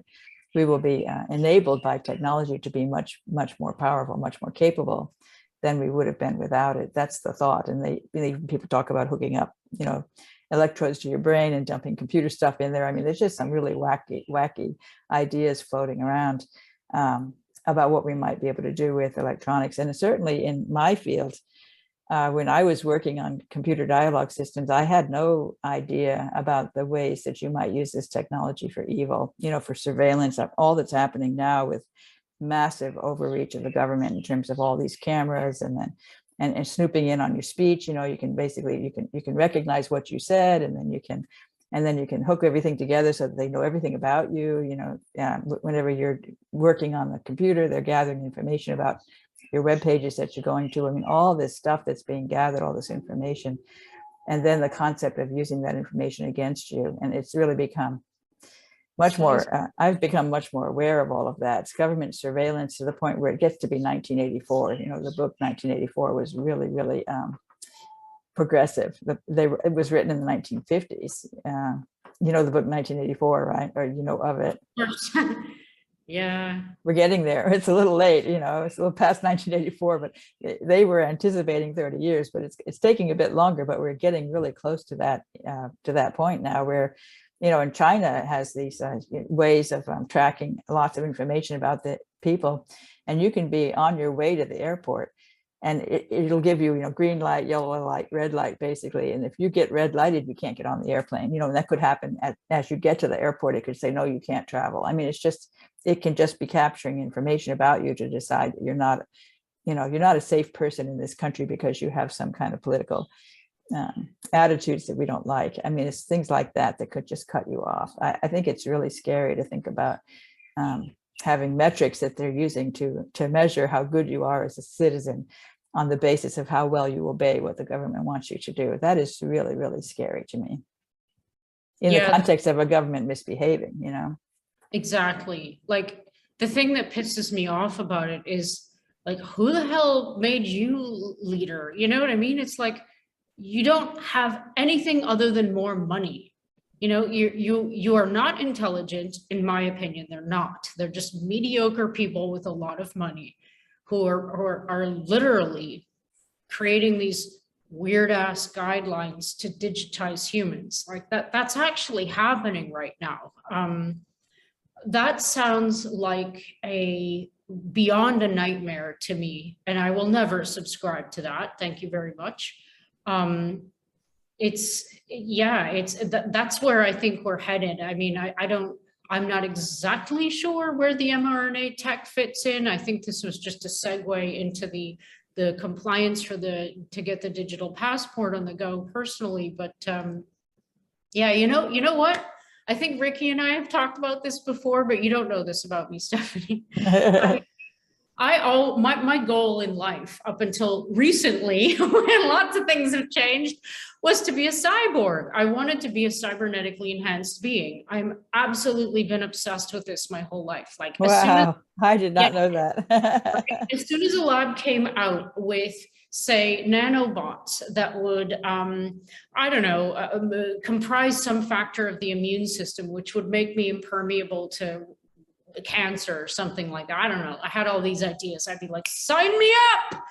Of course, I would have needed clinical trials and stuff, but I wouldn't have hesitated if I had trusted. It's all about trust, right? You have to trust the people who are doing the work and make sure they have good data and the trial data is good, representative of being safe and efficacious. But now, another dream, it's just like crushed.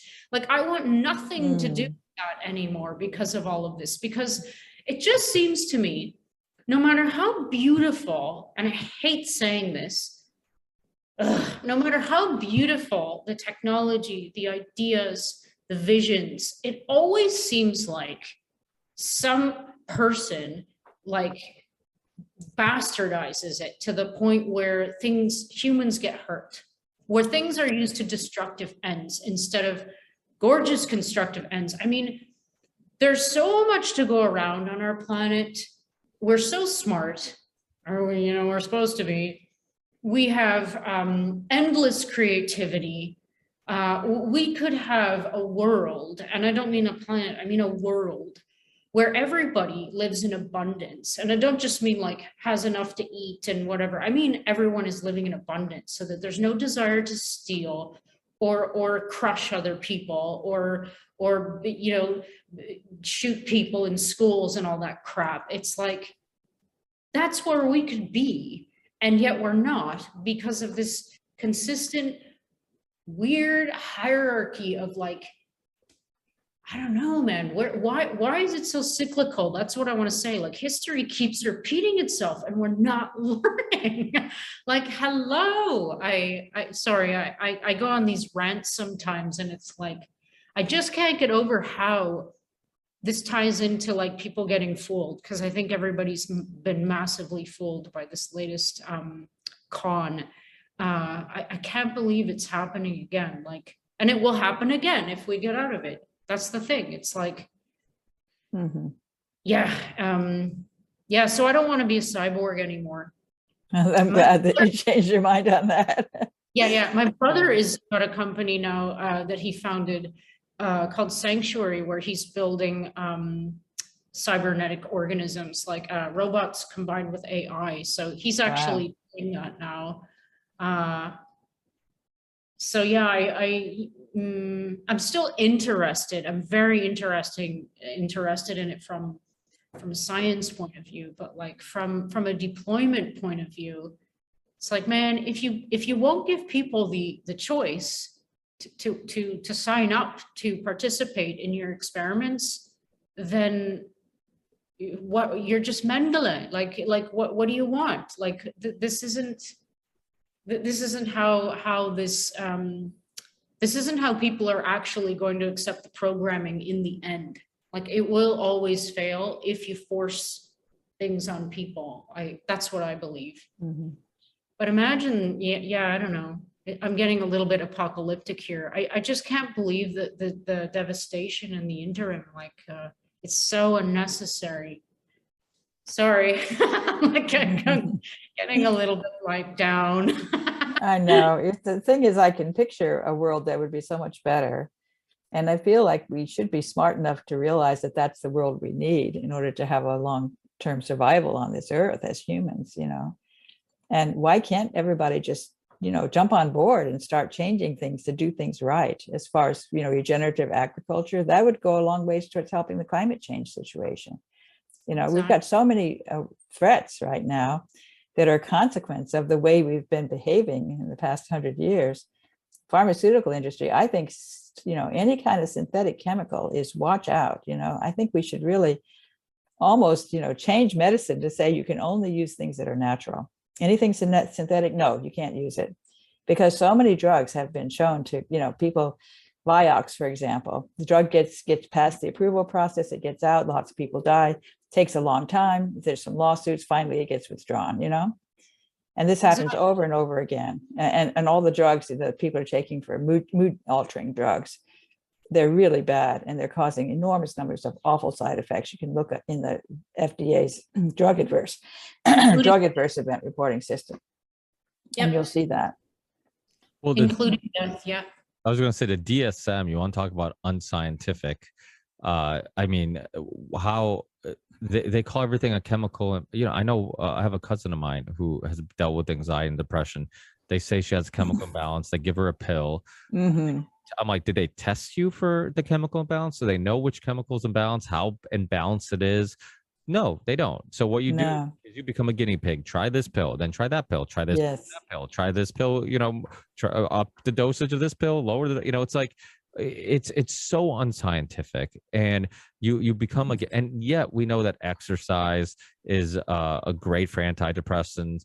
or it's a great antidepressant. We know that kratom, people have success with kratom. We know there's all these natural ways that should be your first resort, and then something synthetic maybe should be your last resort if you want to make an argument. But you should just exercise every possibility in a natural manner, and then eventually, like, as a last resort. But it's not like, and the thing is, I'm sure, Stephanie, you understand that the history of medicine and how things that you're talking about for a long time was considered medicine. And then with the Flexner Rockefeller, yeah, and the Rockefeller medicine, all that stuff, and all of a sudden the only thing that was considered medicine was synthetic. And it's like, right, exactly. And of course, if it's not synthetic, you can't patent it. So nobody wants it if it's not synthetic. I've read papers where they'll talk about what a wonderful thing this particular natural element does, this molecule and all these great things that it does. And then they'll conclude with, well, we need to come up with a drug, that does the same thing, right? To copy this natural thing in order to be able to make money off the drug. Because if you can't patent it, you can't make money. And that's just a huge driver behind what's going on right now with the pharmaceutical industry. It's so broken. It's the exact wrong message. There's so many natural molecules that have powerful effects. And we see that with the COVID, lots of natural molecules treat COVID very nicely, can deal with, stopping the virus from replicating and things like that. Mm-hmm. Natural things like melatonin, just from foods. Yeah, exactly. People just need to be told, like, hey, you should eat this, this, and this. And if you don't get enough vitamin D, supplement maybe. And cod liver oil is full of vitamin D, I just learned. And, there's so many things that we can do. And I've heard two doctors who seem to be good doctors say the same thing recently in this context. They say that your body has everything that it needs to heal itself. And I don't disagree with that at all. I think something that a lot of people have to acknowledge, which probably won't happen, is context of life, because a lot of people are just in toxic environments all the time and they don't see it that way because it's normal. So it's like, I don't know, a good example might be every day you eat white bread or something, I don't know, which is made with bleached flour, and it's like devoid of contaminated with glyphosate. Right, and it is, and devoid. It's not only like full of chemicals, it's devoid of nutrients. So you think that you're eating bread, which is like, bread is good for you because it's in the 4 food groups or whatever, but it's not. It's really not. So like, people need to, in order to reframe your context though, you need the bigger context. So you need to do a lot of learning. And in order to do that, you need to know that you need to. Right. And I think, cook your own food and put a lot of herbs and spices in it. The garlic, the onions, the coriander and basil, all those good things. Put those into your food. Make your spaghetti, put in some fresh herbs of some sort. It's really important. That gets you healthy, and everything organic. I think if people just switch their food, start making their own food, putting in all these natural herbs and spices, everything certified organic, I think they would find remarkable changes in their health issues 100%. Yeah, dietary, it's a factor. I mean, you look at Dr. Max Gerson, some of the diseases the German doctor, he would cure people of. Dr. Seppi, who proved in court that he was curing people of things using foods and cleanses and all this stuff. And you look at like the success of the carnivore diet, and I've had Dr. Sean Baker on. A lot of people know about Dr. Jordan Peterson and his success with the carnivore diet. I think it like Jessica said, it's a process of elimination. It's an elimination diet, and you don't know what's causing your health issues. But if you basically eliminate everything except this one thing, chances are whatever is causing your health issues was eliminated. And so it shows you that there's a lot of things causing our health issues. It's not just one thing, and sometimes it's could be something that seemed completely harmless. I had this guy, Alan Bell. He's a attorney who wrote a book called Poisoned, and it was he thought he was poisoned by, I think he was locking up mobsters or gangsters or something like that, and he thought somebody poisoned him trying to kill him. And they did all these experiments on him, and come to find out, it was like he was having some type of toxic reaction to his new office. He like was really successful, bought like a new office with all these synthetic stuff, and Mhm. You mean flame retardant or something? probably, yeah, I can't remember. Furniture? It was a long time since I had him on, so I can't remember. Exactly what I'm talking about. Like, these are the things that nobody would think of. Like, every new piece of furniture that you buy now is laced with flame retardant chemicals, which are really toxic. I always think about this. You have a new baby, right? And they're crawling around on everything, and they're grabbing these flame retardant chemicals, and then it's like, how is that affecting a little person? I think about this shit all the time. Well, when my kids were little, they had this rule that you had to buy these flame retardant pajamas. You couldn't buy cotton pajamas for your kids because they would burn up in a fire, and the cotton was actually much safer than the polyester that was flame retardant polyester that you had to buy. We had to order loungewear from Europe in order to get pajamas for our kids because we wanted organic, cotton pajamas, and we couldn't you couldn't buy them here. It was illegal to have pajamas that were cotton because they couldn't put the flame retardant on the cotton. Isn't that crazy? Machine at work. Yes, that's crazy. So that's crazy. What it is. They make all these rules that are so ridiculous, That's why the emphasis of promotion of safety and health. It's like, wow, mind blown. Yeah, and I do think also, in fact, I just came across a long article about indoor air. I've become recently aware of indoor air as a really interesting issue. And as we become more and more conscious of keeping our house airtight, making sure your windows don't leak, you want to reduce the use of fuel in the winter. You want to have it really airtight. And then you have all these, if you've got a new house, it's got all these synthetic, wood and stuff. There's all this weird materials that you're using that are chemical based, not natural. And then they're off-gassing, and they're off-gassing all kinds of stuff. And we don't know which ones are poisonous and which ones aren't, but we're breathing a whole mess of shit, when we breathe indoor air. Shit. So you can probably be safely assured that all of them are toxic to breathe. That's exactly what I was talking about. And we haven't even talked about mold. I mean, mold problems that drive respiratory and neurological problems now. I mean, that is rampant. And that's also connected to glyphosate, because glyphosate makes the mold more toxic because it messes up your immune system. Right. And it's just linked again, back to the building materials thing. We don't build things properly anymore. I mean, everything's concrete and bullshit. It's like, what happened to brick? What happened to stone? What happened to they're hiding behind this, natural resources. And meanwhile, they're decimating old growth forests all over the world so they can make biogas or some shit. Oh, I know. And that's got glyphosate in it too. So, right. So it's like everything that we do nowadays is just a chemical shitstorm to me. It is amazing, isn't it? How far away we are from where we need to be. It's really mind-boggling.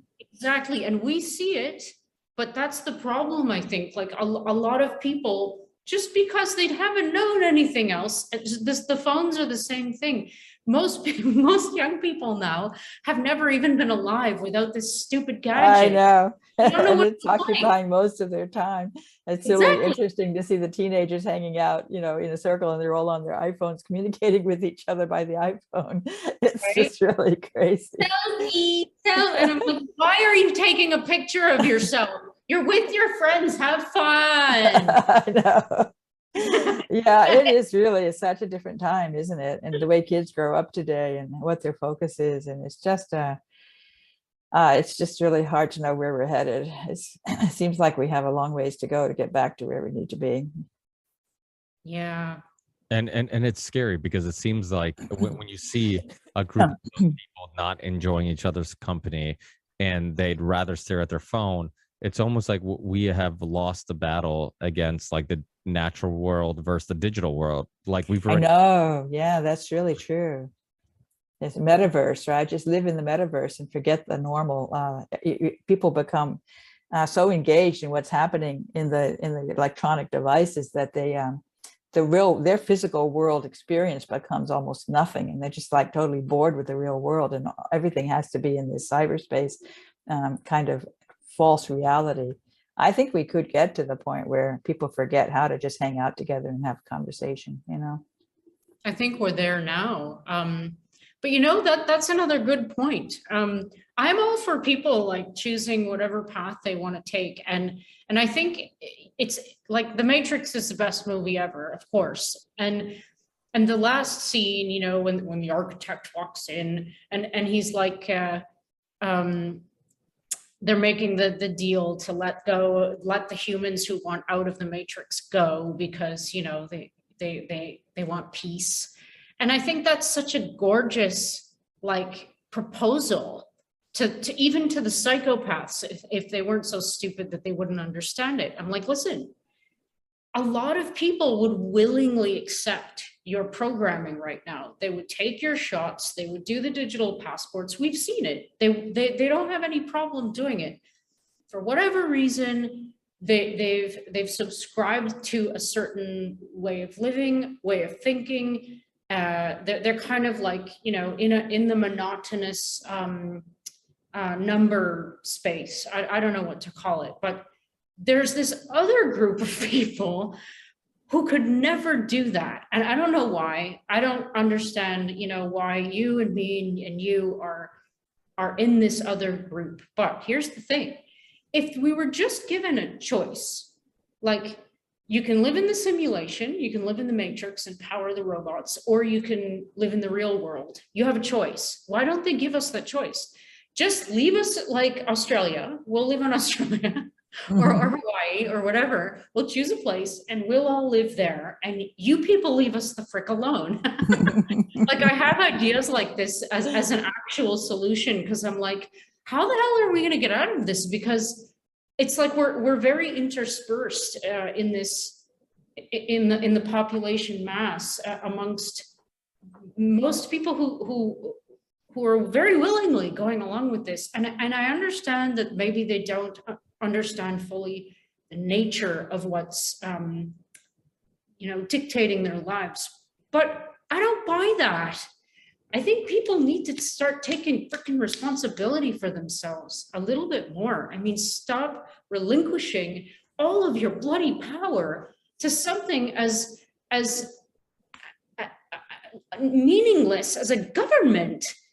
A government is just like an idea, a body that serves the public, and it has a so-called appointed or elected leader that represents that, the will of the people. But it's like, we see it as this like powerful entity and we must obey it now. And it's like, what? No, you have body autonomy. You were born free. You have inalienable rights. The only person who decides if you get injected with a shot, no matter what it is you. End of story.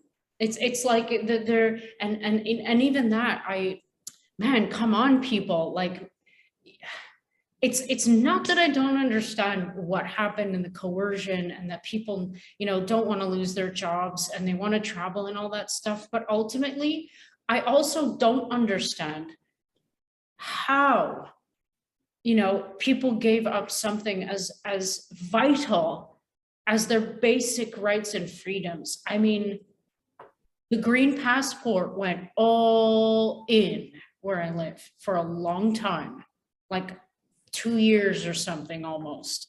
I couldn't go to a restaurant, no flying, no nothing, like insanity.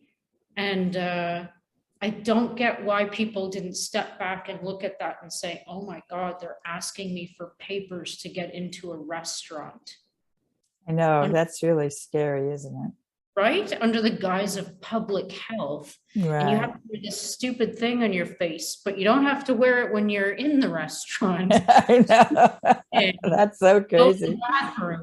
It doesn't make any sense, Right? Like, so I if I have a message of today's podcast, I'd say, man, people, Own yourselves and get back to being responsible for your health, your own health. It's up to you. The health of your children, it's up to you. They're yours. You're not the government's. And if they can't go to school without getting multiply injected, don't send them to school. Right. I know. So yeah. And do your own research. Question the experts. Don't we're kind of raised to just assume the experts are the people we listen to and they know better. And we're just, I don't have a PhD. I barely graduated high school. What do I know? Let me listen to the experts.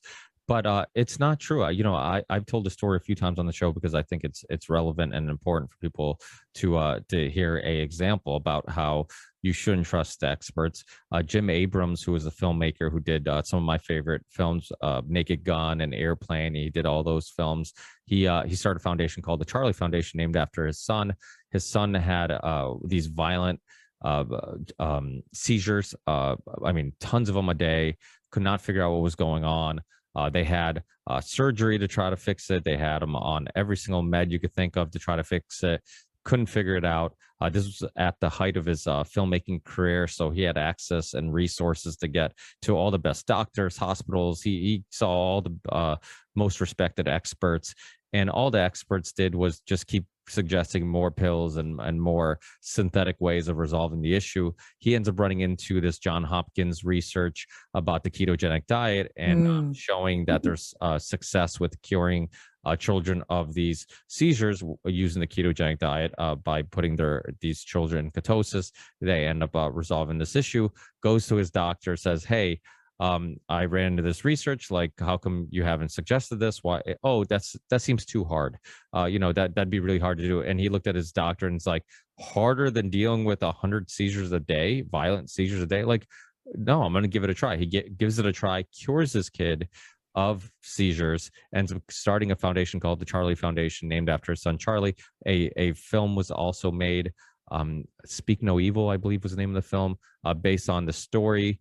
And now, and it was the reason why I think the story is important is he assumed that if all these experts didn't suggest it, then there must be no other options. And come to find out, they were wrong. And he, doing his own research and running into this research. And I think somebody also mentioned about how they always look for a synthetic pill instead of like a natural way of dealing with things.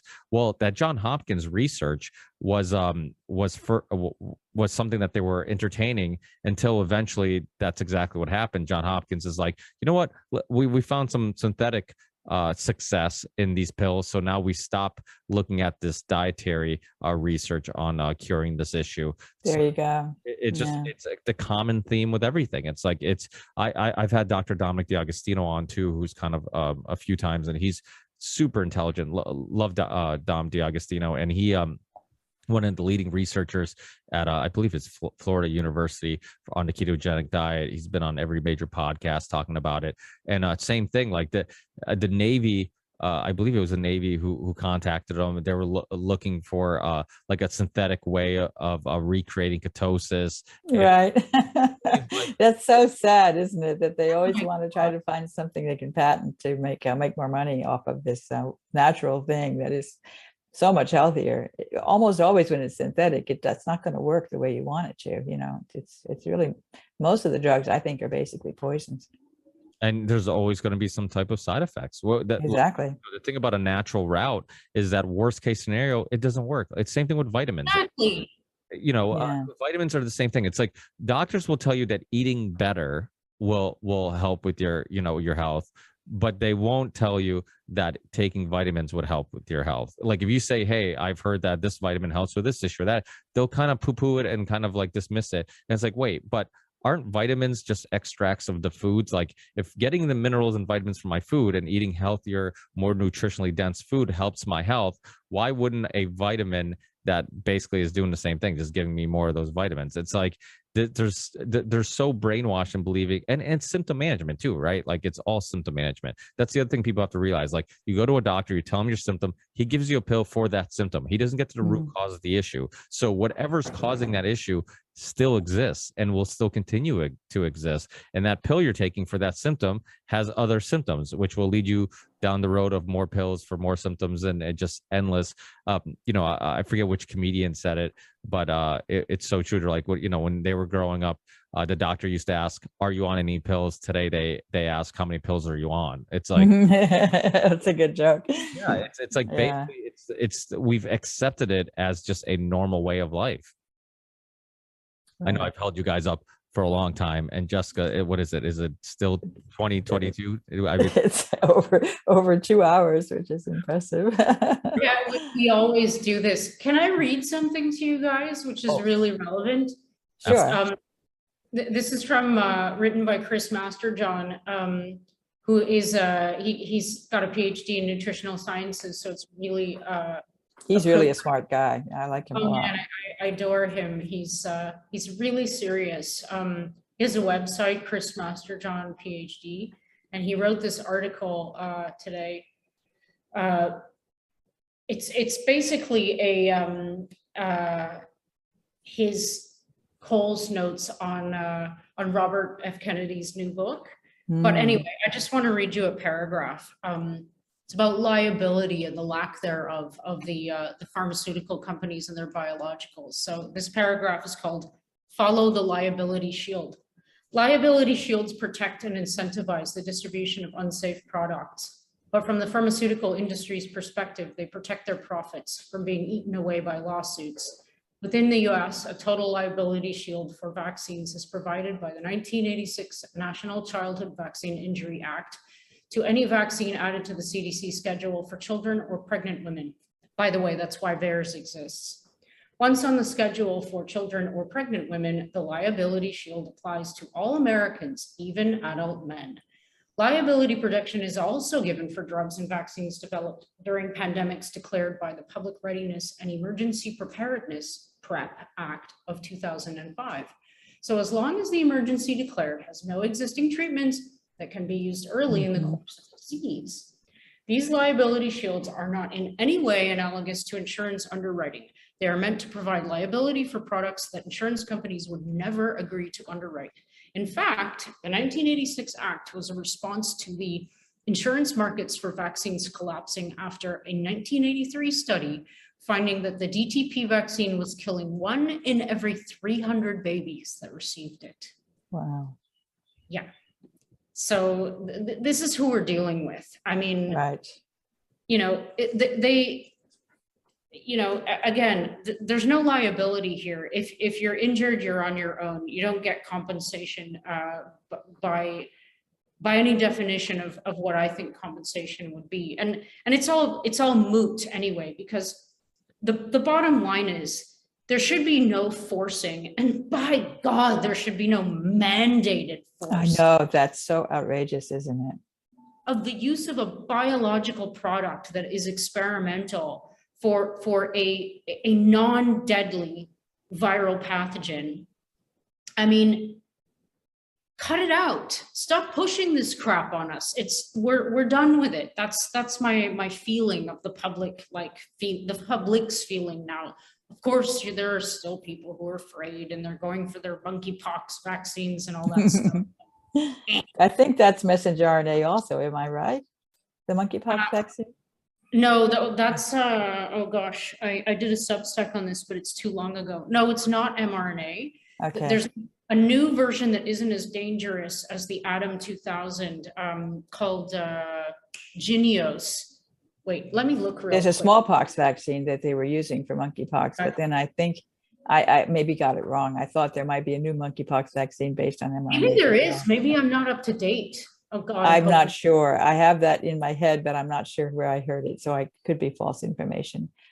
But they're trying to do an mRNA flu vaccine and mix it up with the COVID vaccine. It's really terrifying. Did you hear about the monster clown product paper? That's really scientific description. The monster clown product. Just a sec. I have to read you the title because you have to read this paper. Wait a second. See, that's what Twitter is good for. It's a good log of what I'm posting. It's called, just a second. Gosh, link. Mosaic 8. It was published in Science. Caltech people did it, funded by Gates, of course. It's a Mosaic 8 vaccine using 60 fragments of 8 strains of coronaviruses, including COVID-19. Oh, wow. Yeah, it's a nightmare. It's a freaking nightmare. I have like horror beyond horror. And they say that it provides broad spectrum protection in antibody responses. I'm like, no. Wow. But Wow. yeah, it's already upon us. I mean, Oh boy.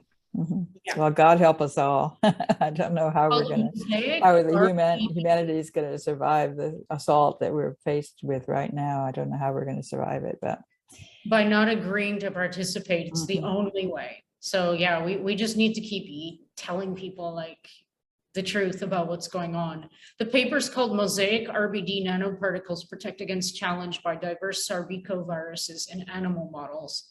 And yes, it's sponsored by Gates, of course, published in Science, which again, brings me right back to another fallen hero.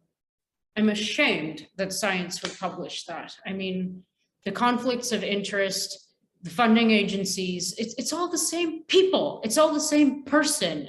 I mean, Robert Malone did a gorgeous write-up of this one time of, did you read those, Stephanie, where he took apart the way that he does a review of a journal as a peer reviewer and the process that he goes through to detect like whether or not this is ready to be published or whether this needs a review or blah, blah, blah.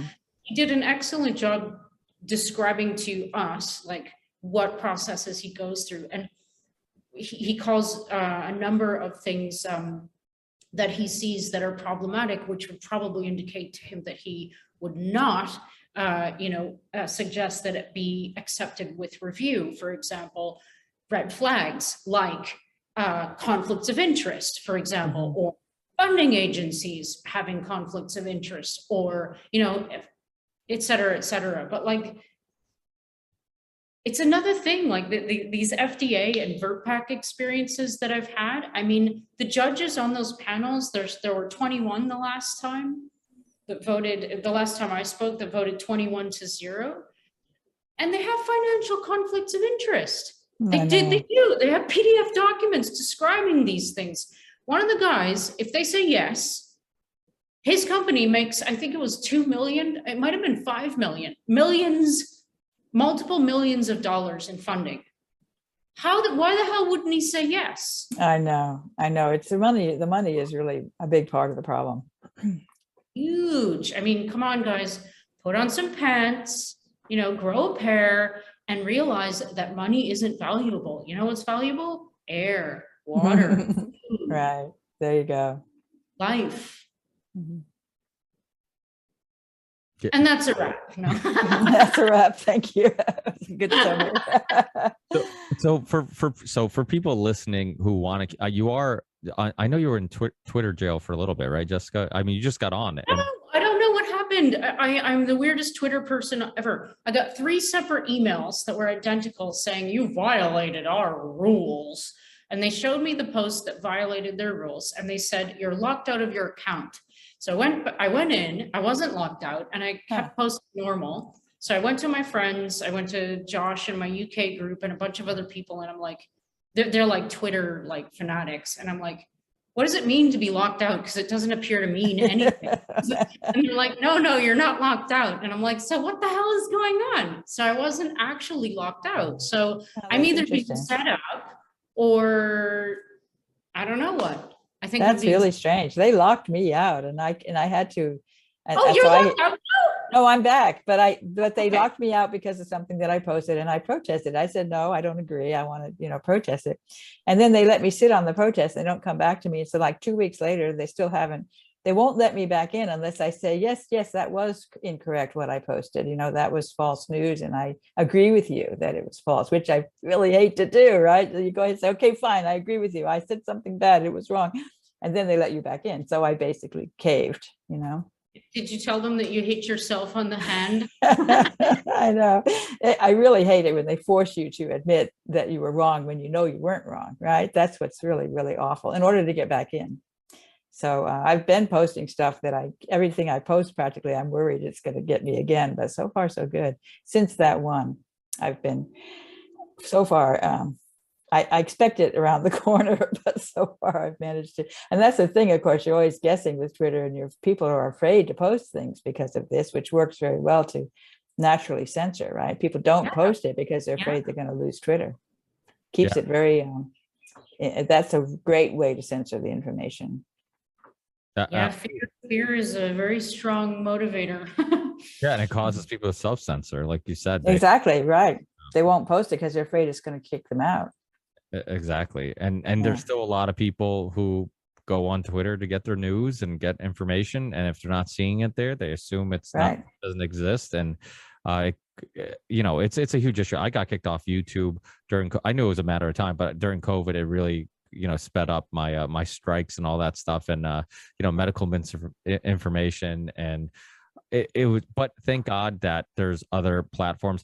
I put this show everywhere. The audio is available everywhere. The video is available just about everywhere besides YouTube. So the goal is, and I even tell people it's open source, so share it wherever you want. Great.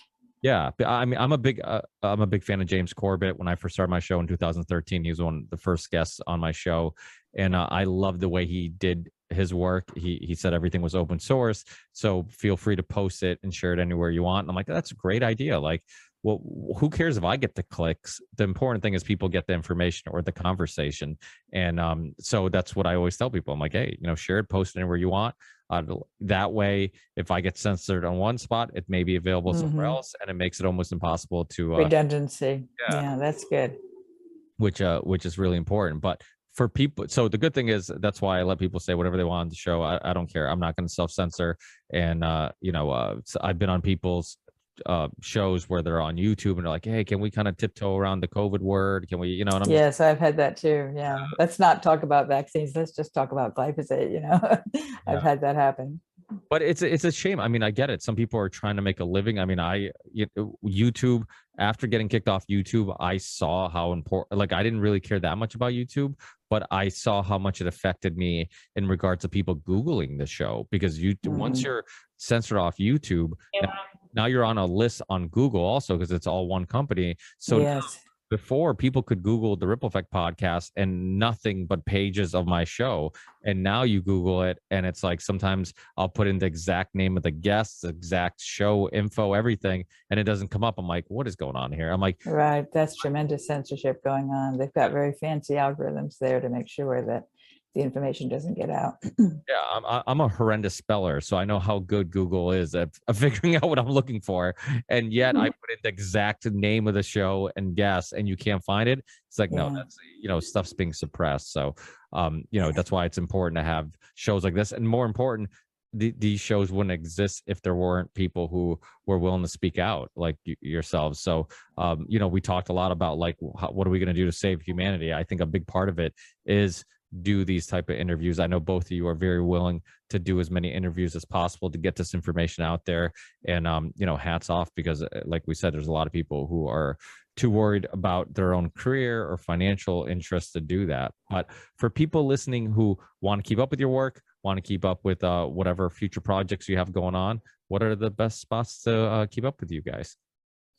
For me, it's just really StephanieSeneff.net is my webpage. And I do have an MIT webpage where there's a lot of pointers to my papers and things like that. A lot of information on my MIT webpage, which is complicated. I won't give that to you here, but you can go there by going to StephanieSeneff.net and then clicking on more info. You'll get to my MIT page.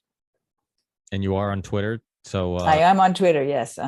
I'm on Twitter, and I'm on Facebook, but I don't use it because I basically got burned on Facebook. And I'm on Getter and MeWe. I don't know if you know those more minor social groups. But Twitter is a big one. Yeah, I've never heard of me. I'm on Getter also. I'm on Parler. I'm on Float. Float's another great one. It's kind of like Facebook. I've had the creators of Float on a bunch of times. They're all for freedom of speech, and they're very libertarian, freedom-minded people. And but yeah, I mean, the more alternative platforms, the better. I mean, any place that's not censoring people, let's. I'm all for checking it out. So I'm gonna check out MeWe. MeWe, yeah. I think they're not doing too well. They're not too popular, probably, so they're not really making it. But Jessica, where are you at? I'm on Substack, jessicar.substack.com. I have a website, Jessica's Universe, where you'll find Bears updates, some analysis. I'm going to update it tonight with the new data that came in today. I have my papers there. I have some Bears papers there, and interviews that I've done over the last year or so. And I'm really behind in uploading the new ones. I just forgot about it because I've been doing all this other stuff. So I'll update that soon. And I'm also on Twitter, but you don't have to go there. It's just Loves MJK if you want to go there. And I'm on Getter too, but I don't use it yet. Not until I get kicked off Twitter. You're ready? I'm ready. Yeah. Well, let's see what Elon Musk does if he's I know that could be interesting, huh? It could be, yeah. I mean, some of his tweets are it's funny because he's another guy who talks about the dangers of AI in one interview, and then another interview talks about all the great AI technology he's working on, and I'm like, wait, I don't. Yeah, he's hard to figure out, isn't he? He is. Yep. And I've had a lot of people on this show have like conflicting opinions on, like, some people think he's the savior, some people think he's he's Satan, and so it's like, I don't, I'm kind of still holding my opinion, kind of waiting to see how things play out. But yeah, I mean, there's moments where okay, yeah, I think he does care about humanity, and other moments where like, oh, he's going to be the one driving us into the flames, so it's yeah, it's weird. We live in interesting times, to say the least. We certainly do. But thank you so much, girls. Thank you for taking such a huge chunk out of your day, and and holding your bladders for me. I really appreciate it. And hopefully we do this again in the near future. And thanks, Jessica, again for connecting me with another great guest, and then doing another great roundtable little discussion. I learned a lot too, and yeah, I missed you. It's been too long, so we'll have to do this again. And yeah, hopefully the next time we do, things will have improved, right? It doesn't feel like they could get any worse, but they keep on getting worse anyway. So see you when it gets worse. I know. That's fine. Right. We'll still be here. We'll still be fighting. So there you go. Absolutely. All right. Thank you so much for having me. Yeah, and thanks for, like I said, taking such a big chunk out of your busy schedule to chat for such a long time. We probably got you a little off guard. Not think it's gonna go this long. But if it's flowing, we just like to keep it rolling. I rhymed that. But thanks again, girls, and we'll talk again soon. And I'll send you the links to the show once it's up and live. Great. Feel free to post it and share wherever. We'll post it. Thank you. Will do. Thanks, guys. All right. Take care. Bye-bye. Bye, guys. Bye.